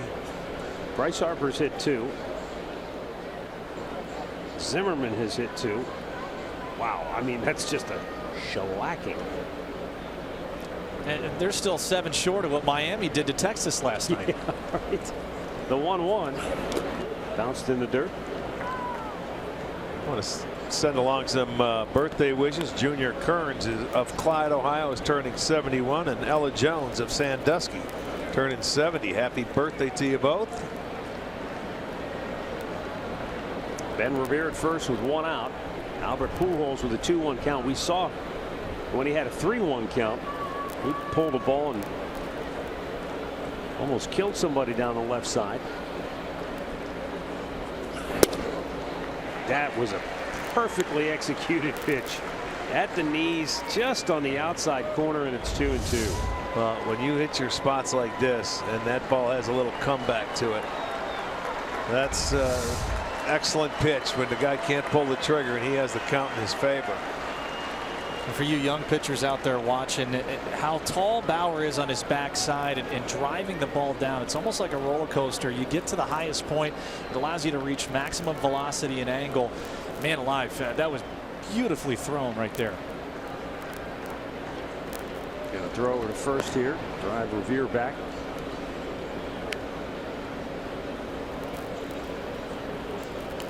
Something to think about too, guys, from a bullpen perspective.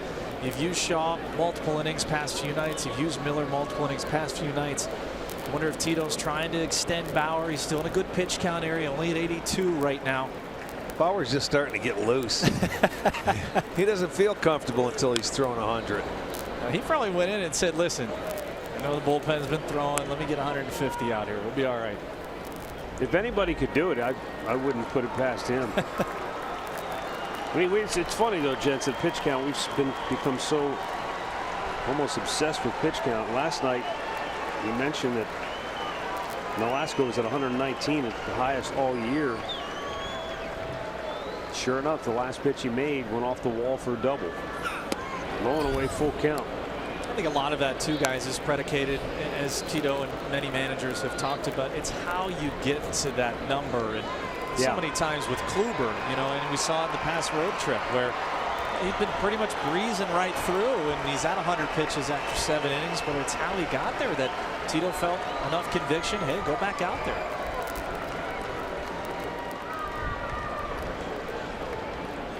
And the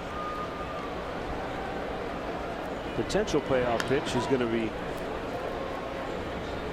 prolonged here. Well, if he doesn't take off in this situation with Pujols hitting, because if he does hit a ground ball, you can stay out of the double play, then I'm convinced that the Angels are saying, okay, I've seen enough of these Indians catchers throw. Well, I'll say this for Pujols, he may be 0 for 13 in the series, but he's only struck out 1 time. That's why you send him. And there he goes. And Pujols throws the bat at it, fouling it off. You know, maybe he goes after a pitch out of the strike zone, but yeah, he's not up there. He's not going to swing and miss. You look at the location of this pitch, and I mean, that's down off the plate. That's a ball, but I mean, it's too close for him to take, so he just fouls it off. Great hitters do that. I'm with Bauer on this. I know he's trying to get a punch out or some soft contact. You go away from anything hard here, you're basically allowing Revere a pretty high percentage to get the second. Yeah, well, just make your pitch here. You get a ground ball, you can still get the double play. Ran it in on. Came in. He's doing a nice job right now. He's making Pujols think up there.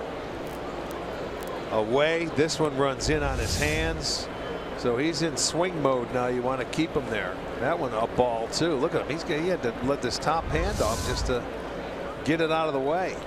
What you've done here now, Rick, you've expanded both east and west. You've got a bunch of plate to work with and maybe even some black, and you can throw pretty much whatever you want right here. Again, the runner goes. Ground ball to third. And Urshela checks the runner. Revere throws out Pujols, 2 down. And that's why you start the runner. He hits it on the ground. If he wasn't going, they had a double play, so at least you move that go-ahead run into scoring position. So Pujols now 0 for 14 in the series. They have struck him out twice. Cody Allen got him, and I forgot Dan Otero struck him out there in the game last night. Guys, you saw Berto go out and talk to Bauer here now with 2 outs, and Calhoun, the lefty, up. A pretty pretty much guaranteed that with first base open, and obviously with Simmons on deck being a righty, you've got a lot of plate to work with here. Don't have to give him anything to hit with the runner in scoring position. That'll give you a guy on if you need to add him in and out at any base. Yeah, he walked him in his first at bat. He got a base hit in his second one. So you're right. Be careful. That's the automatic. Get me over, strike one. Curve ball. Hitters aren't going to get after it. Well, Jensen, you know, we talk about scouting reports and paralysis by analysis you mentioned earlier. What numbers do you take into account when you're facing a guy? Because if you look on the surface, Calhoun came in 4 for his last 31. So that would say, oh, this guy's ice cold. We'll go after him. But you look at the way he's swinging the bat today, doesn't look like that same guy. Yeah, I want to know percentages of first pitch swing, especially if you're coming in from the bullpen. And where Bauer now, you're getting up to 90 pitches. He's seen everything you got, and he knows what you've got today and what you don't. Bauer also knows where Calhoun wants the ball, especially in run scoring situations like we're in right now. So a little chess match with Berto Perez trying to get him off balance. Curveball, and it's hammered but foul. Oh, got away with a hanger there. As funny as it sounds, guys, I'm okay with that pitch because now you've got Calhoun so far out in front, not executed where he wants, no question about it. You see how far out in front, that gives you a lot of information right there. He wants the fastball, but he's so far out in front that you can really expand in if you want to and keep him from extending the barrel, or you can make him chase away. I'll go with the away part. After that foul ball, I understand. I'll go with the away part on that one and make it off the dish because you still have first base open. You want to talk it over and be sure. He's thinking one thing, and that's going to be pulling the baseball. I mean, he had to hit that ball that far. Jensen, how often does a catcher talk you in or out of a pitch? Well, I think what you're seeing right here, Matty, this may be a situation of two things. Number one, you're going to go no sign with Rivera at second just so they don't have an idea what's coming. But this also might be Berto saying, what do you feel comfortable with right now? If you're feeling good, you are ahead in the count. If you want to bounce one, you can get one right here. But this is kind of a situation where Berto goes and reassures him, listen, bounce it if you need to, but no mistakes in the heart of the plate. Yeah, you see no sign flashed here, so they already know what they want to do. Oh, he almost hit him with it. Great pick by Perez. I can't believe he picked that baseball. That was luck, and I'll tell you what, it went right into the glove, and it looked like it might have been a slider to me. It's down at his feet, and I don't know how he even saw the ball, let alone pick it on the backhand. Delgado behind there. Holy smokes, that's a good job. It looked like he went with the slider. Yeah, I don't know. He sure spiked it. Yeah, you could see him trying to spin it. Just yanked it.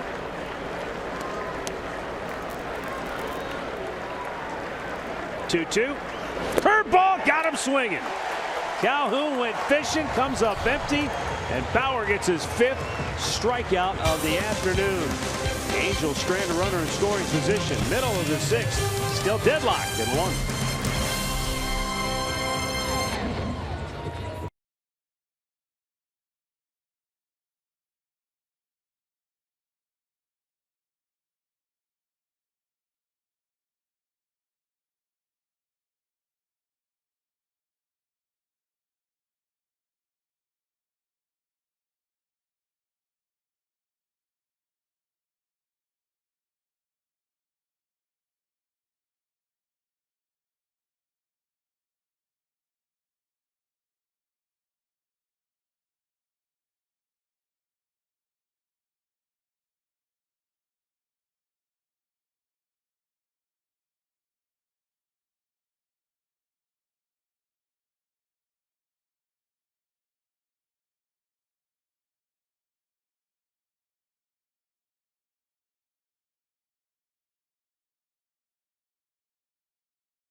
1-1, bottom of the 6th.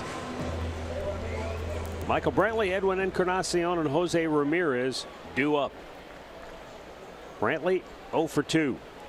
As flied out, grounded out. J.C. Ramirez starts him off with a breaking ball, and it's a good one in there for a strike.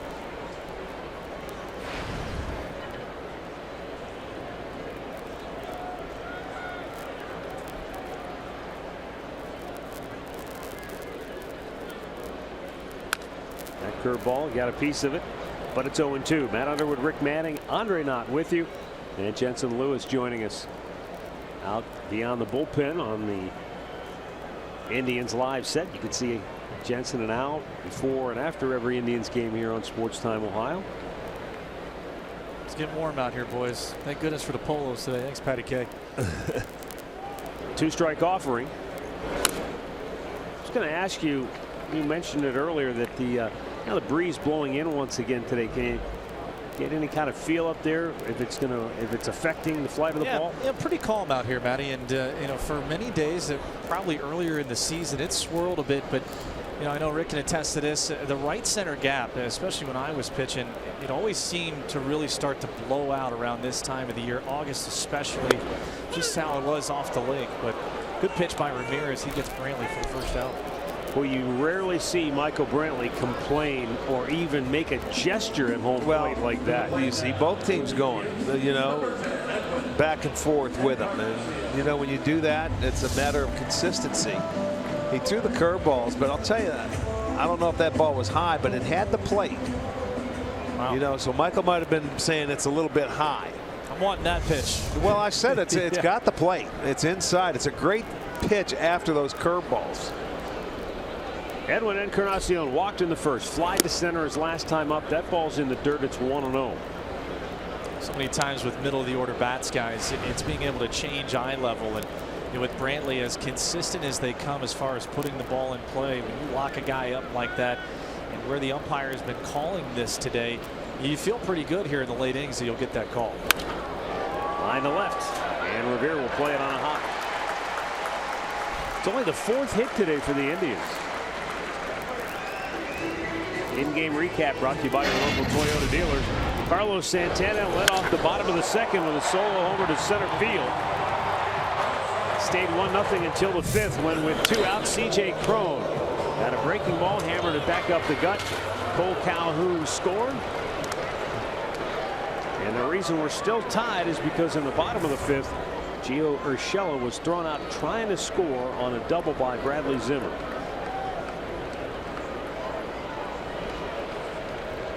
Jose Ramirez 0 for 2 today.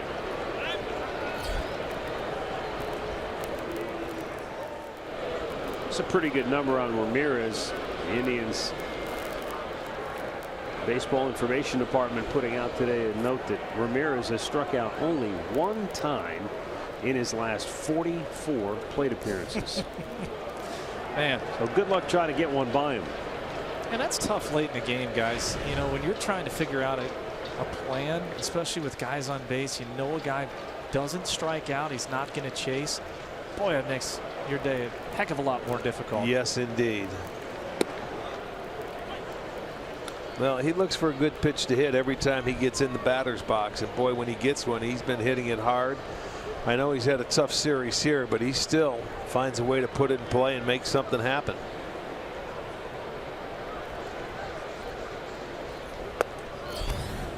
Matt, quick story, guys. You mentioned that's the strikeout totals for Jose. That 1 strikeout came last night in the 8th inning before they batted around. His 2nd time up, he didn't wear batting gloves because he didn't agree with what happened the first time in the 8th inning. So he thought the gloves were...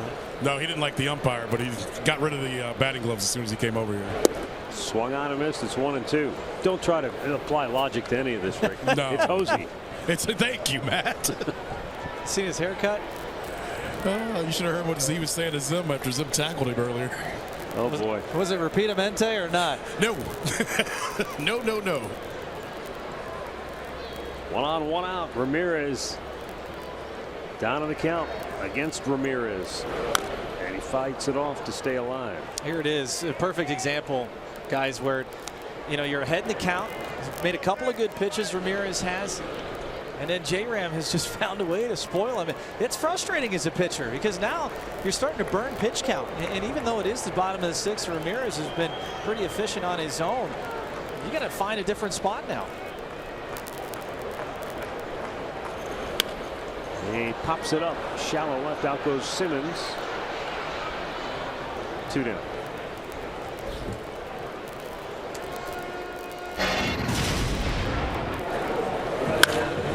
Carlos Santana swinging a hot stick late. The home run in the second inning. But over his last 21 games coming in to today, batting .325, 13 runs scored, 15 runs batted in. So he has been heating up just in the nick of time for this offense.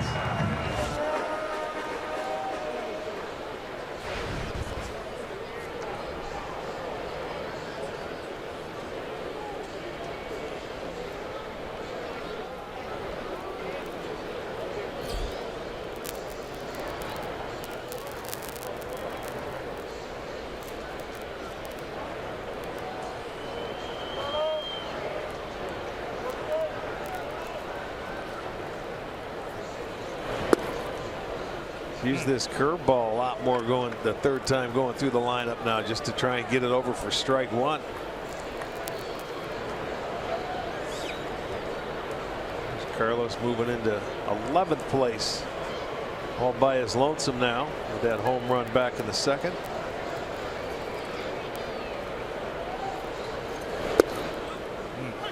Good pitch. Yep.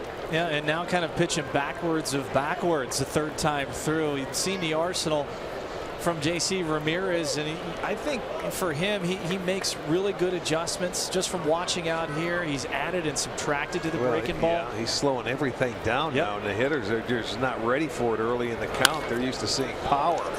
C.J. Cron will flip it to first to end the inning. Jensen, thanks for your time. We'll see you on Indians Live after the game. Thanks, boys. Still tied at 1, heading to the 7th.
Is brought to you by the Injury Lawyers at Elk & Elk, proud partners of the Cleveland Indians. Call 1-800-ELK-OHIO. By the stylish 2017 Kia Optima, and by Smart Path Forward. Lakeland Community College is your Smart Path Forward. Enroll now.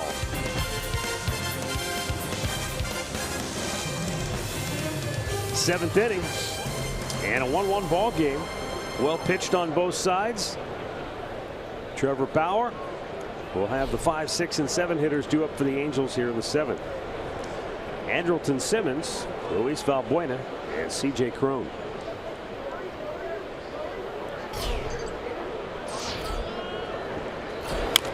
Bauer's 93rd pitch of the day is a ground ball foul. Both bullpens are quiet. Yeah, that's what the managers wanted. They wanted the starters to go out there and let's go, boys. Day game after the night game. Bullpens have been used a lot in this series. Perfect fastball, knees, outside corner. And I'll tell you, both of these starters have responded very well. Bauer's given up 5 hits, a run, and the Angels have left 3. Ramirez has given up 4 hits and a run, and the Indians have stranded 5. In the dirt, 1-2.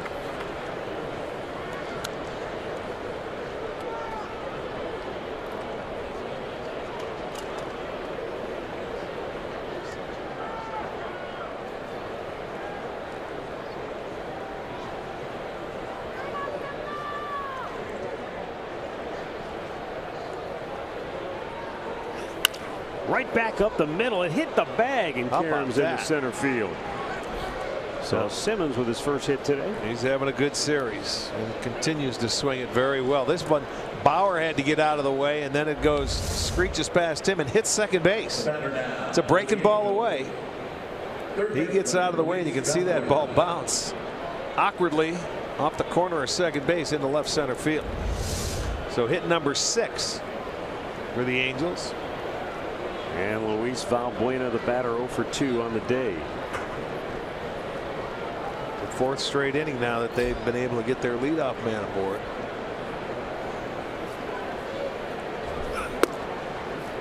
And for Trevor, that was an 0-2 count, and that was the first time that they've been able to get on base. They're 1 for 4 now in that 0-2 situation.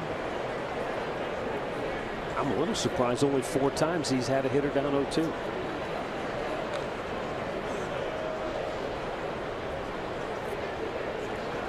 Right-hander Zach McAllister begins to loosen in the Cleveland bullpen as Valbuena was swinging for the downs, and on the breaking ball he was way out in front of it. 0-2. Let him take that swing all the time on that pitch. Take a lot off, and you're trying to time it up and watch him go to the back knee, and still way out in front.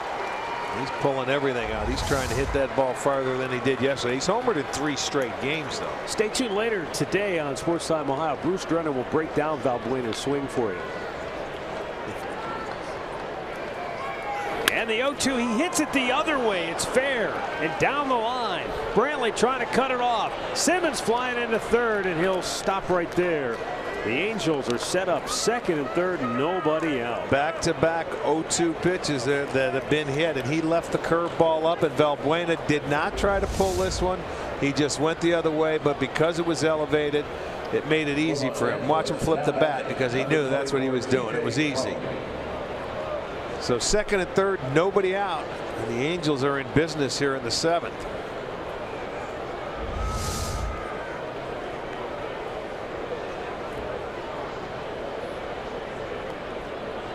Bauer trying to collect himself as McAllister heats up in the pen. This is a tough spot now. Indians bring the infield in with nobody out, and C.J. Cron, the batter, drove in a run his last time up with a single up the middle. Foul right back. Fastball, couldn't square it up.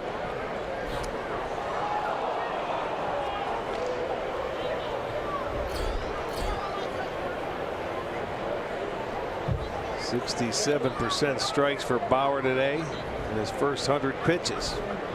But now here comes the important ones.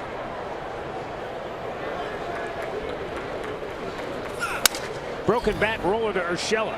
He takes the look at the runner, throws out Cron, and everybody stays put, 1 away.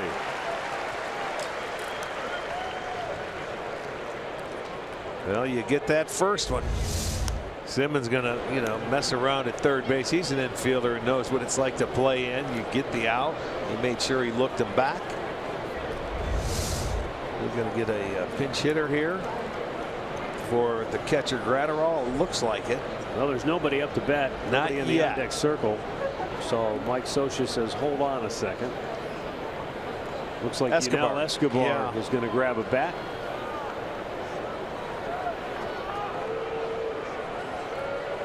So much for timely.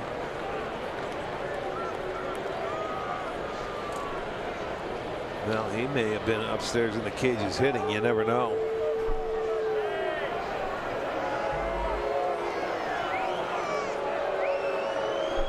But it is going to be Escobar coming out of the dugout to pinch hit.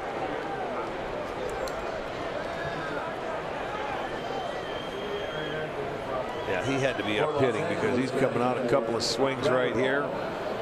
Is number 0, Escobar.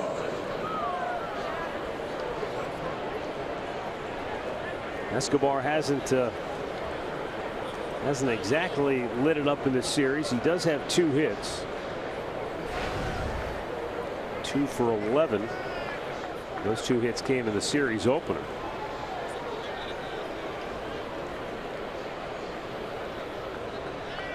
Last night 0 for 5. Indians keep the infield in.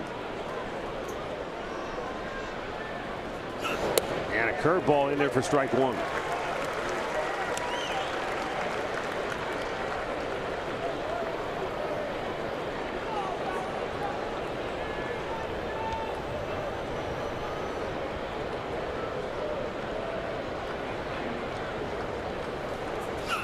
Yes, he did. Bounced it in front of the plate. Did Escobar go? He did not. It looked like it. 1-1. Take a look at it from the side. He gets out front and started. No, he held up. Good call.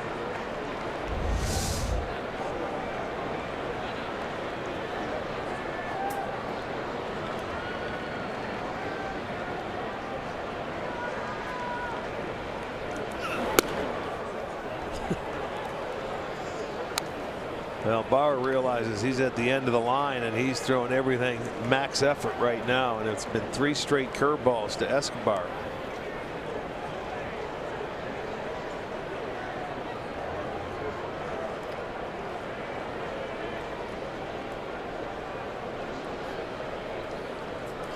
Curveball fouled back, and it's 2-2.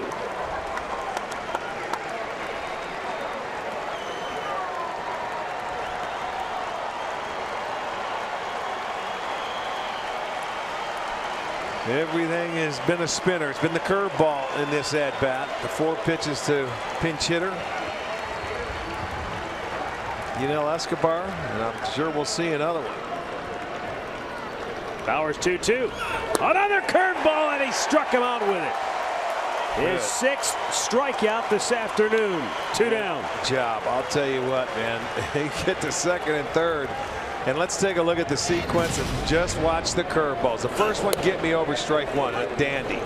Second one, he thought he was going to get him. He didn't check. He missed with that one there, and then he was overthrowing. So he comes back, reels it in a little bit, gets the foul ball, then puts him away.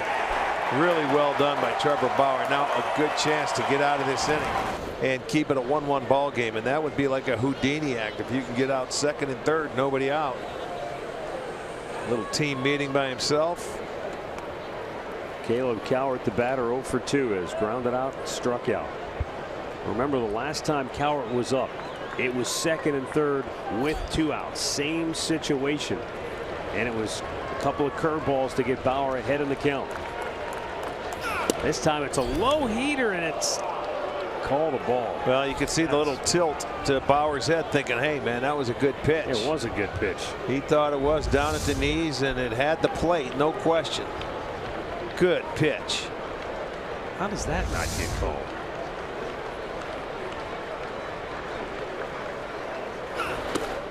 Curveball swung out and missed. It's 1-1. And that's what Cowart was seeing all day long, the breaking ball. So he started him off with the fastball this time, threw a good one, but he didn't pull the trigger. So now he's back into the count.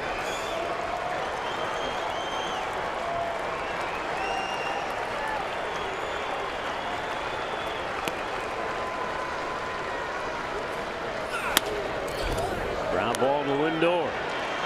Beautiful. Throws it out. What a job by Trevor Bauer.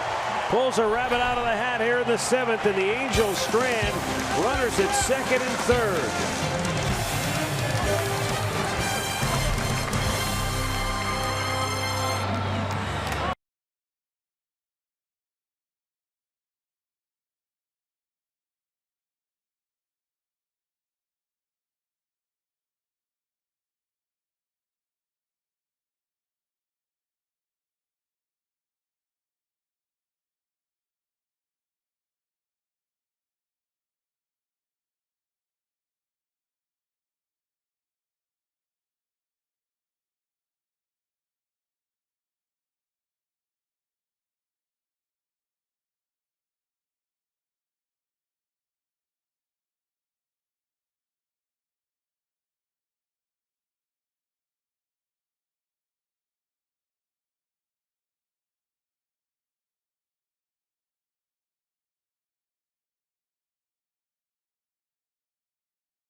Bottom third of the Indians order due up here.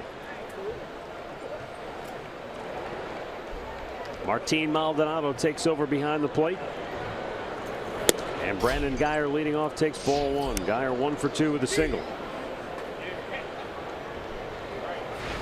One of the 4 hits the Indians have today. That's what they need. They need to get that leadoff man aboard and see if they can make something happen. It was the leadoff home run by Santana how the Indians got on the board.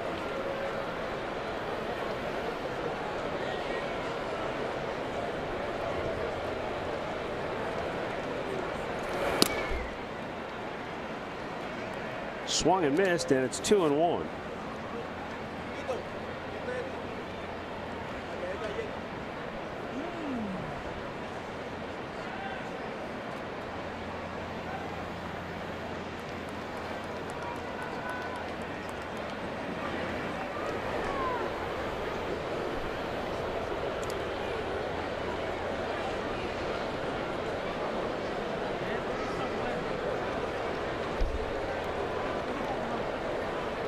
Out goes Maldonado.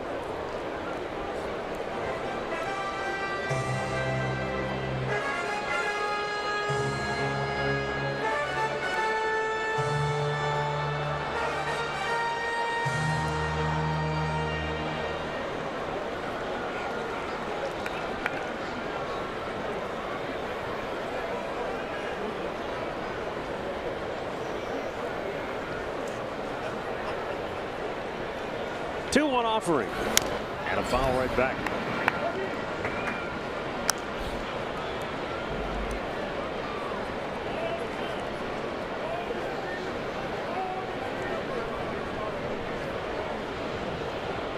JC Ramirez with a terrific start here today. He's given up 1 run, a solo homer to Santana in the second. A little bit outside, full count.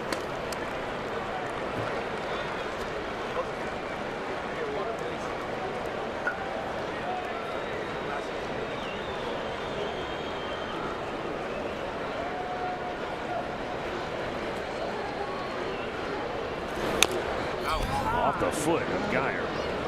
Well, there haven't been any more home runs hit yet in that Washington game against Milwaukee, but they've already equaled the franchise record with 8 home runs today. That was a record that was set when the team was back in Montreal, when they were the Montreal Expos in 1978. They beat the Atlanta Braves 19-0. And in that game, Larry Parrish hit 3, Andre Dawson hit 2, Dave Cash, Tony Perez, and Chris Spire hit the others. How about those names? 3-2. Yep. He did not go, and it's a leadoff walk. So the Indians had their leadoff man aboard. The only other time it happened was when Santana hit the home run. Well, we're off to Chicago tonight, and tomorrow in the Windy City, Danny Salazar goes against Derek Holland. Our coverage begins with Indians Live at 7:30, first pitch at 8, right here on Sports Time Ohio, streaming live on Fox Sports Go. All right, here we go, Arch. Number 8 hitter, number 9 man on deck. 1-run game or tie game. Do you bunt here? Absolutely. He squares. Bunts it down. Good job. Ramirez only play it first. He'll flip it over. Sacrifice completed. So Roberto executes flawlessly there. And the go-ahead run in scoring position. Well, you can guarantee yourself the promotional items you want this season by purchasing a promo pass for an additional $5, and you'll receive it no matter what time you arrive at the ballpark. Sort of like today when they're handing out the picnic blanket, and you know, you come in here, you could have came in the 3rd inning and got your picnic blanket, and it would have been waiting for you. You didn't have to wait in line, so it's worth the $5 investment. By the way, this offseason, when you see your man Del Unser, you can ask him about that game because he played. He was in the lineup that day for Montreal. He had a hit. Del was? Didn't have one of the I know he didn't have a homer.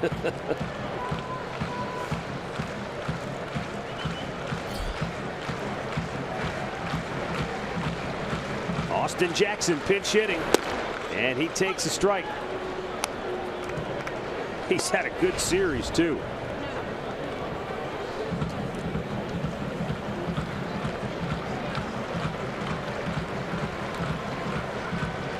5 for 8. RBI, 3 runs scored.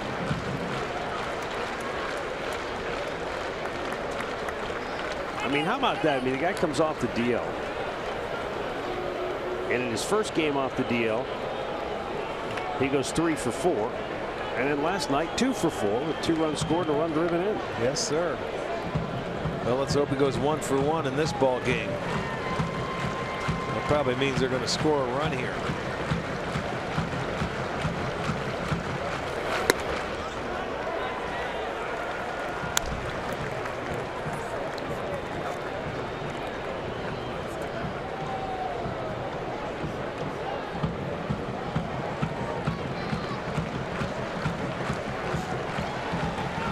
Socha, long time at the Hill, 18th season as the manager of the Angels. Inside, almost nicked him. 2-1. But you know, we were talking about it last night. You pointed it out. Murph talked about it with us before the game, our producer. I mean, Mike Socha is as engaged and involved as any manager you'll see. I mean, last night he was calling every pitch. He was calling throws to first base. Yep. He's into the ball game, man. No doubt about it. Never leaves that step or that perch right there. 2-1. You know, and rare is it in today's sports where you'll see a man hanging around one organization 18 years. Oh, yeah. You know, because a lot of times in today's world, you need a new voice, is the old saying. But he's been outstanding in his career with the Anaheim Angels, the Los Angeles Angels, you name it. He's been there, and yeah, he's good for the game of baseball.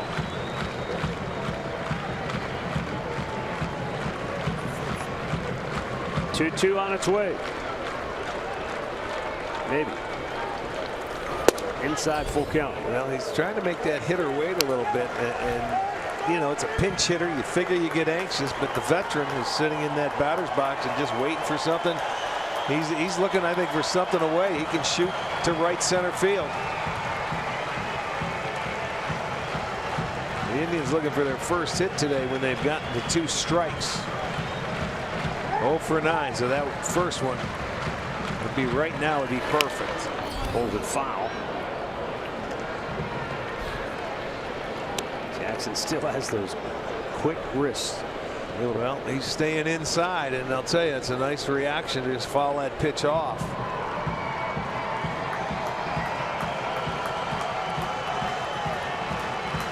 And that's the book on Austin. You try and pitch him inside, make him use those hands. Don't let him throw it the other way. Angels just now have a right-hander up in the bullpen. Blake Parker is getting loose.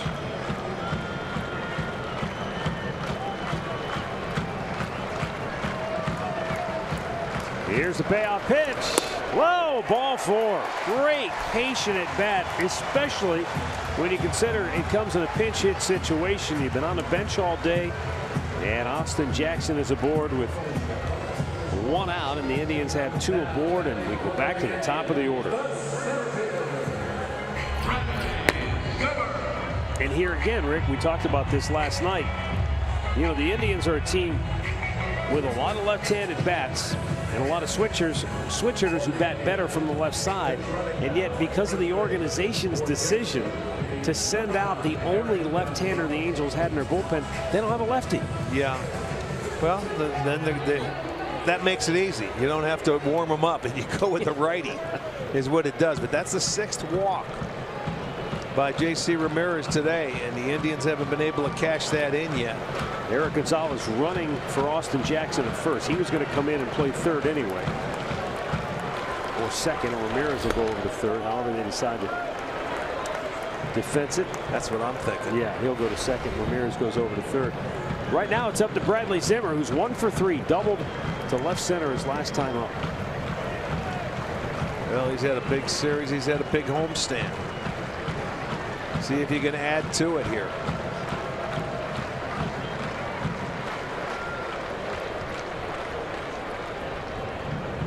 Right at 100 pitches. J.C. Ramirez.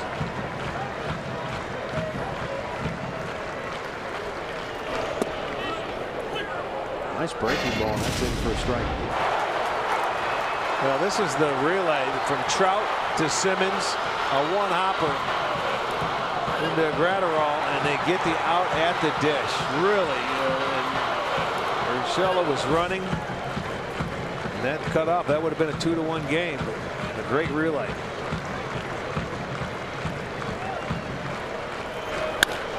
Zimmer pulls it just foul.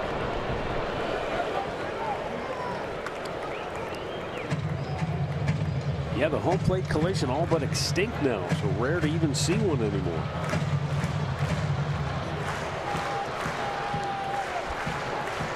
I think they had one yesterday in Seattle with the Red Sox.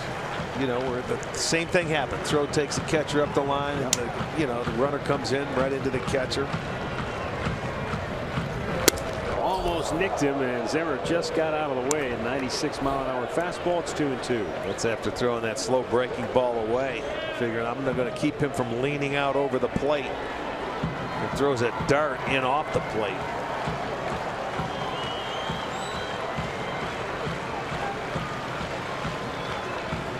Big spot here. Bottom of the 7th. 2-2 pitch. And he chased one down and in. 2 down. Well, Ramirez needed to make a big pitch, and he did. Yeah, he goes down and in.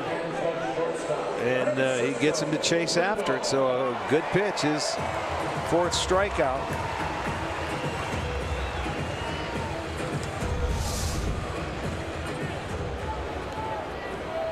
Now Francisco Lindor, who is 0 for 2 with a walk.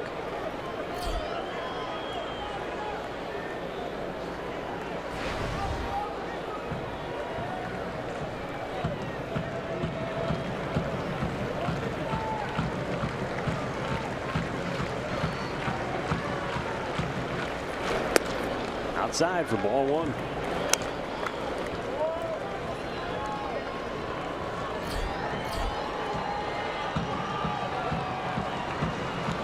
He's pitched well today. Yes, he has. He's moved it around. He's only given up 4 hits. Topped it foul. He did walk 2 in the 1st, and the Indians were unable to take advantage. He's walked 2 here in the 7th. If he can dodge the 6 walks he's gone out there, that's making the pitches when you have had to. Told you game 1 of this series they walked 8 Indians, and 6 of them come around to score. For the Indians this year, they're 2nd in the league in walks now. They have 377.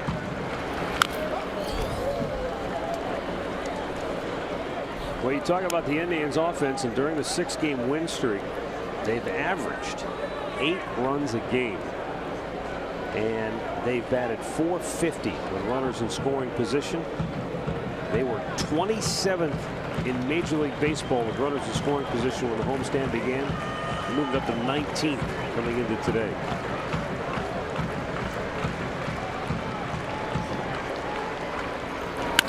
Ramirez, or rather Lindor, with a base hit into right field. Coming around third. Dyer will score, and the Indians take the lead. Boy, Francisco Lindor with a line drive single to right field, breaking the tie here in the 7th. Well, they finally break through and get that hit. That's a breaking ball, middle of the plate. And what's Frankie saying to the catcher? He said something. And I think that may do it now for J.C. Ramirez. He was going to get every chance to get out of his inning, but they finally make him pay for the walks.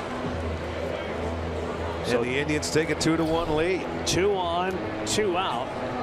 And Mike Scioscia asks for the ball. And the Cleveland Clinic call to the bullpen is made. J.C. Ramirez departs. He's on the hook. And we'll be right back.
Well, the Indians have surged ahead with a 2-out RBI single by Frankie Lindor off J.C. Ramirez here in the 7th. Ramirez now out of the game, and the new pitcher is right-hander Blake Parker. Parker worked a scoreless inning in the series opener, and he'll be coming on to face Michael Brantley. Well, that base hit that Lindor got was the first 2-strike hit for the Indians today. They were 0 for 11, and it paid dividends with 2 outs, driving in the go-ahead run. More importantly, it's the hit with the runner in scoring position, and that's been the theme of this homestand. Yeah, they've been great at it on the homestand after really struggling the road trip prior.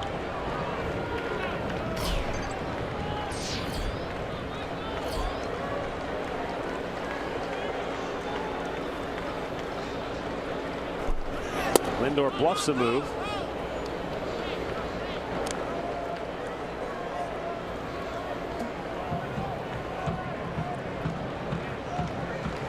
Frankie stole a base back in the 1st inning. That was off Gratterall. Now Maldonado behind the plate, and Maldonado has thrown the ball well.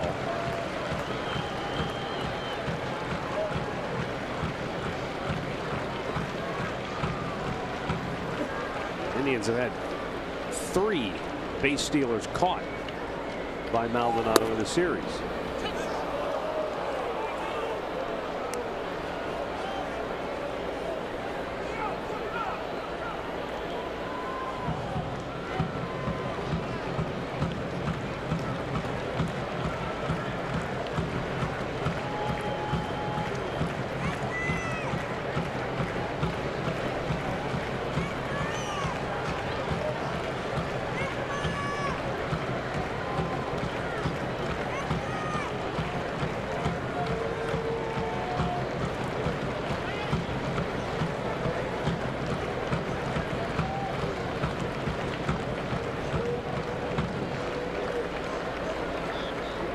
Lindor takes off. Brantley swings and misses, and Frankie has another steal, his 2nd. Oh, no, he doesn't. That was strike 3. My bad. Inning over, but Francisco Lindor delivers the Indians a go-ahead run with a 2-out single here in the 7th.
This copyrighted telecast is presented by authority of the Cleveland Indians and may not be reproduced or retransmitted in any form. And the accounts and descriptions of this game may not be disseminated without the express written consent of the Cleveland Indians.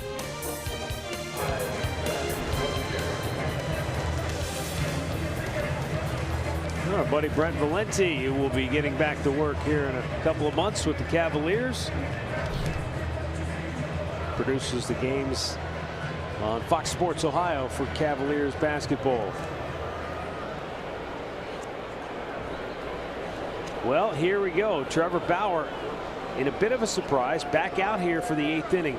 It's only surprising if you think about it from the terms of he's over 100 pitches. Indians have this great bullpen, but We talked about it last night. Andrew Miller, we didn't think he'd be available today. He's probably down for the whole day. Line drive caught by Gonzalez. Eric Gonzalez just into the game. After pitch running, snares the line drive for out number 1. That's the guy he needed to get. And that's the man that had 2 hits against him. Hit it hard on the nose, but Gonzalez comes in right into the tracks at second base. So they get the leadoff man. That's the first time they had it 4 straight innings where they had the leadoff man aboard. Figure Andrew Miller down. Brian Shaw, you probably want to stay away from him if you can. Yep. Guys have thrown a lot on this homestand. Zach McAllister is up. He's ready if needed. And then Cody Allen, we've got him for the night. We said it early in the game. We said Trevor doesn't get loose until he gets about 90. Look, if there's anybody that you got to push, this is the guy right now in the situations you're in. Nice play by Santana. He says, I'll take it myself. 2 down. And what do you know? A couple of pitches, he has 2 outs. Well, Miller time brought to you by Miller Lite. The job he did getting out of the 7th inning, who knows if this turns his whole season around, but this was an incredible job. Well, he just jammed him right there. That was out number 1. TJ Crone, and then all of a sudden a breaking ball. He gets pinch hitter Escobar, and then you get the 3rd out. I'll tell you, that's a terrific job.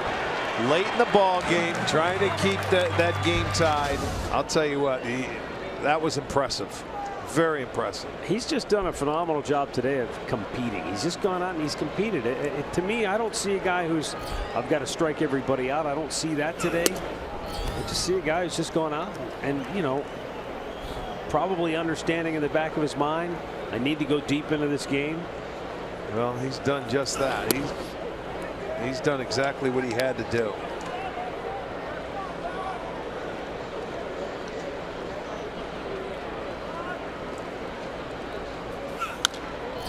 Out of play to the right. We talked about it at the very top of our telecast. The Indians have 6 starters. Terry Francona said we're not going to go with 6 starters for much longer. Somebody's going to end up having to go to the bullpen.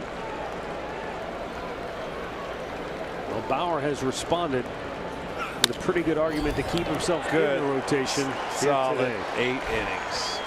Bradley Zimmer settles under it, and Trevor Bauer gives him 8 great here today.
Debuts tonight at 11 on Sports Time Ohio. It's streaming on Fox Sports Go. They're back to work from Berea. Shoulder pads and helmets. Maybe it's only helmets. I don't know. Not allowed to hit anymore, are they? I know you. Edwin Encarnacion will lead off the bottom of the 8th with the Indians up a run.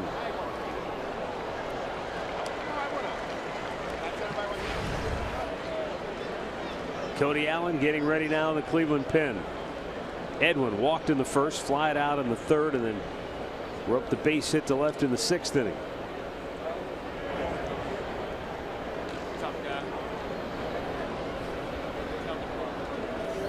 So Edwin in his last 7 games now has 8 hits, 9 walks. Yeah. Well, 9 runs batted in. People, you know, they want to pitch around him. You know, if they want to chase, if he wants to chase, that's what they want him to do. They're not afraid to walk him.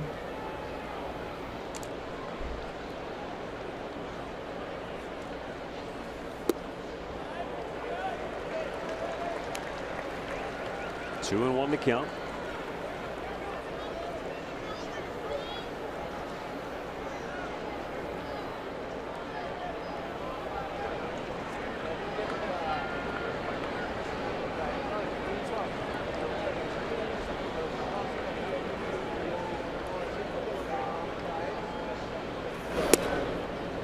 Outside corner, it caught it barely, and it's 2-2.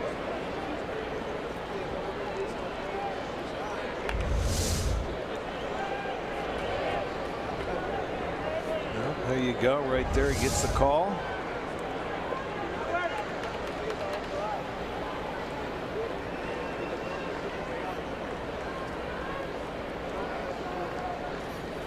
Look out. Look out. Bat goes flying up against the screen. Nice catch by the bat boy. He can just go put it back in the bat rack.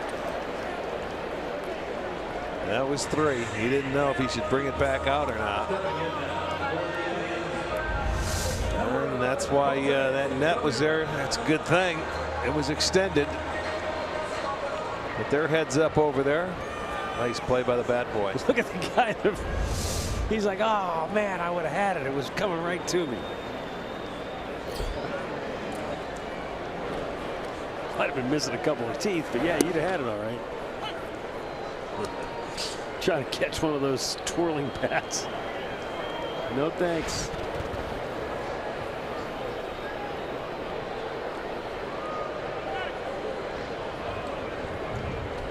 Jose Ramirez 0 for 3 today. And he grounds one towards second. Cowart throws him out. 2 down. Looking back at our storylines today, brought to you by Mazda. Big start for Bauer, and did he respond in a big way? And left-handed hitters against J.C. Ramirez today. Carlos Santana took him deep. Not as much success as we anticipated, but in the end, they have a 2-1 lead. They need 3 outs to get. Francisco Lindor delivering. The tie-breaking hit in the 7th with 2 outs.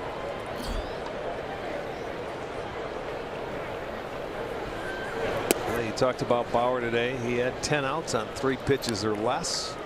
Yeah, his efficiency was really impressive. You know, today. second most pitches he's thrown in a ball game. 116 today. Remember back in May, threw 125 against Toronto. Did a really good job with runners on and runners in scoring position today as well. I guess when you boil it down, Arch, the difference for Trevor today was, you know, he told Andre, I need to throw more strikes. He did throw them, but they were quality strikes. You know, knees at the corner. You know, first pitch curveball a few times to get ahead in counts. He was good today. When he needed it, he got tough. The 1-1. Well, as they say, these are good problems to have that the Indians are going to have to figure out how to finagle the rotation. Friendly competition. You're absolutely right. You're only going to start 5. Well, you have 6, so something's got to give. And something will. They're 2-1 and a foul back. There's always a chance that they stay with the 6-man rotation for another turn. Well, we'll see. Yeah. To be determined. I don't think so, because they, you know how Tito likes his bullpen. You got to have, you're short in the bullpen. Right. That's not right. You can't You can't blow that up. Santana with a ground ball to short. Andrelton Simmons with a backhander throws him out. Indians go in order. Cody Allen will come on and try to nail down a 1-run save when we come back.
For Trevor Bauer in the 9th inning here. The Indians up 2-1 on the Angels, trying to win their 7th in a row. Welcome back, Jensen Lewis, Al Pulowski. Boy, Trevor Bauer today.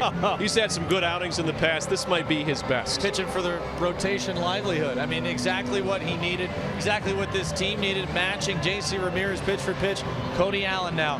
Have to make sure we get the leadoff guy out. He's had some traffic the past couple of times. This would be huge to sweep the homestand. Join us after the game. Indians Live is brought to you by Conrad's Tire Express and Total Car Care. For the call of the ninth, let's head back upstairs. Matt and Rick, take it away. Well, that leadoff man will be Cole Calhoun, who has walked, singled, and scored a run today. He's also struck out.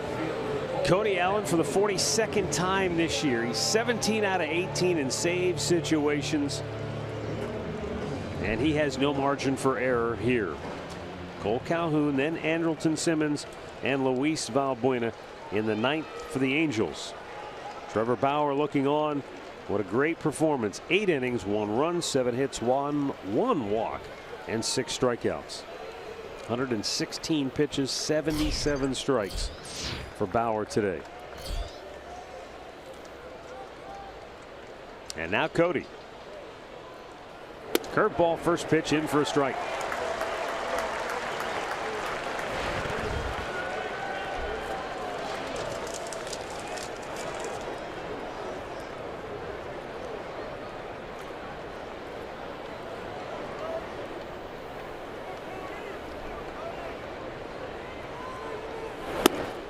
Little high with a fastball. 1-1.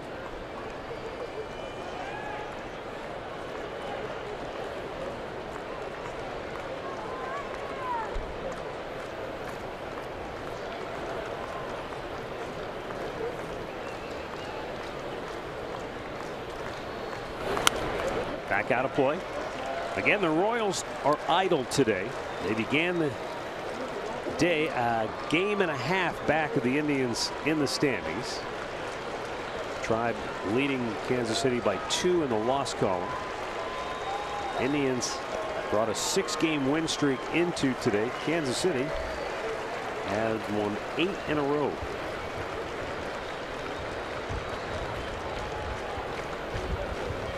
The 1-2.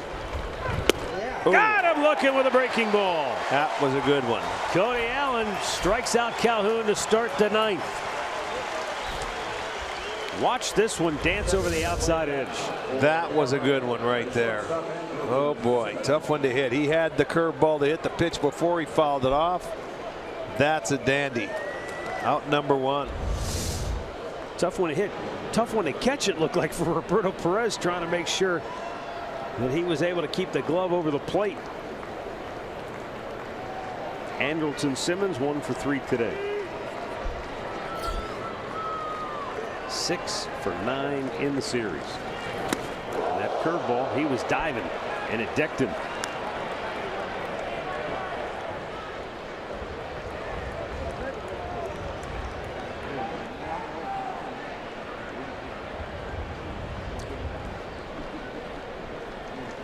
Mike Scioscia just over there shaking his head.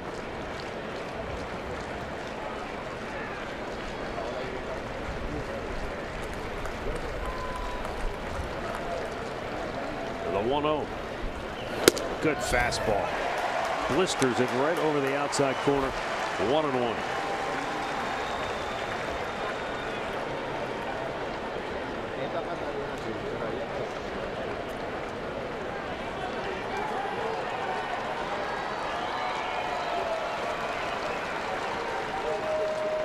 Back with the breaking ball, hit in the air to left field. Back is Brantley. On to the warning track, makes the catch. 2 down.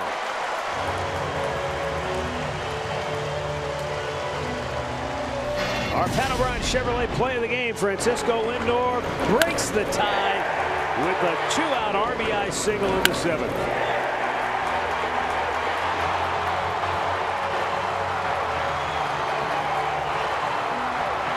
I think he and Martin Maldonado will be having dinner anytime soon. He turned and shot him a look, said something to him. I don't know, whatever he said. There's some bad blood there. 2 down, bases empty. Luis Valbuena, who is 1 for 3. He doubled in the 7th.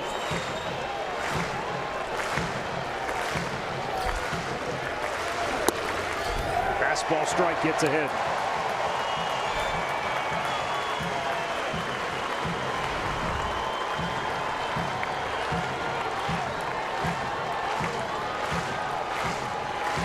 Oh, great to see John Adams back here today. Swung on and missed. John was under the weather, missed the game last night, and he was missed by many. But back on his perch, bagging away. Indians 1 strike away from sweeping the homestand.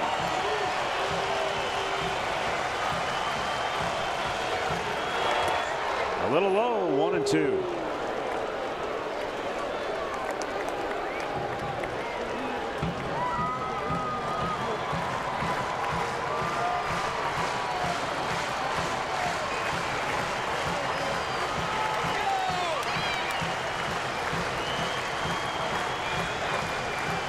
$28,083, biggest crowd of the series.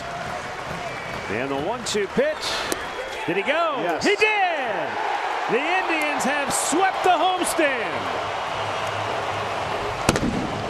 They are 10 games over 500, a season best 55 and 45, and they've won 7 in a row overall. Trevor Bauer will get the win to go to 9-8 as you see Valbuena going too far. Cody Allen nails down his 18th save of the year. Losing pitcher is J.C. Ramirez. He'll fall to 9-9.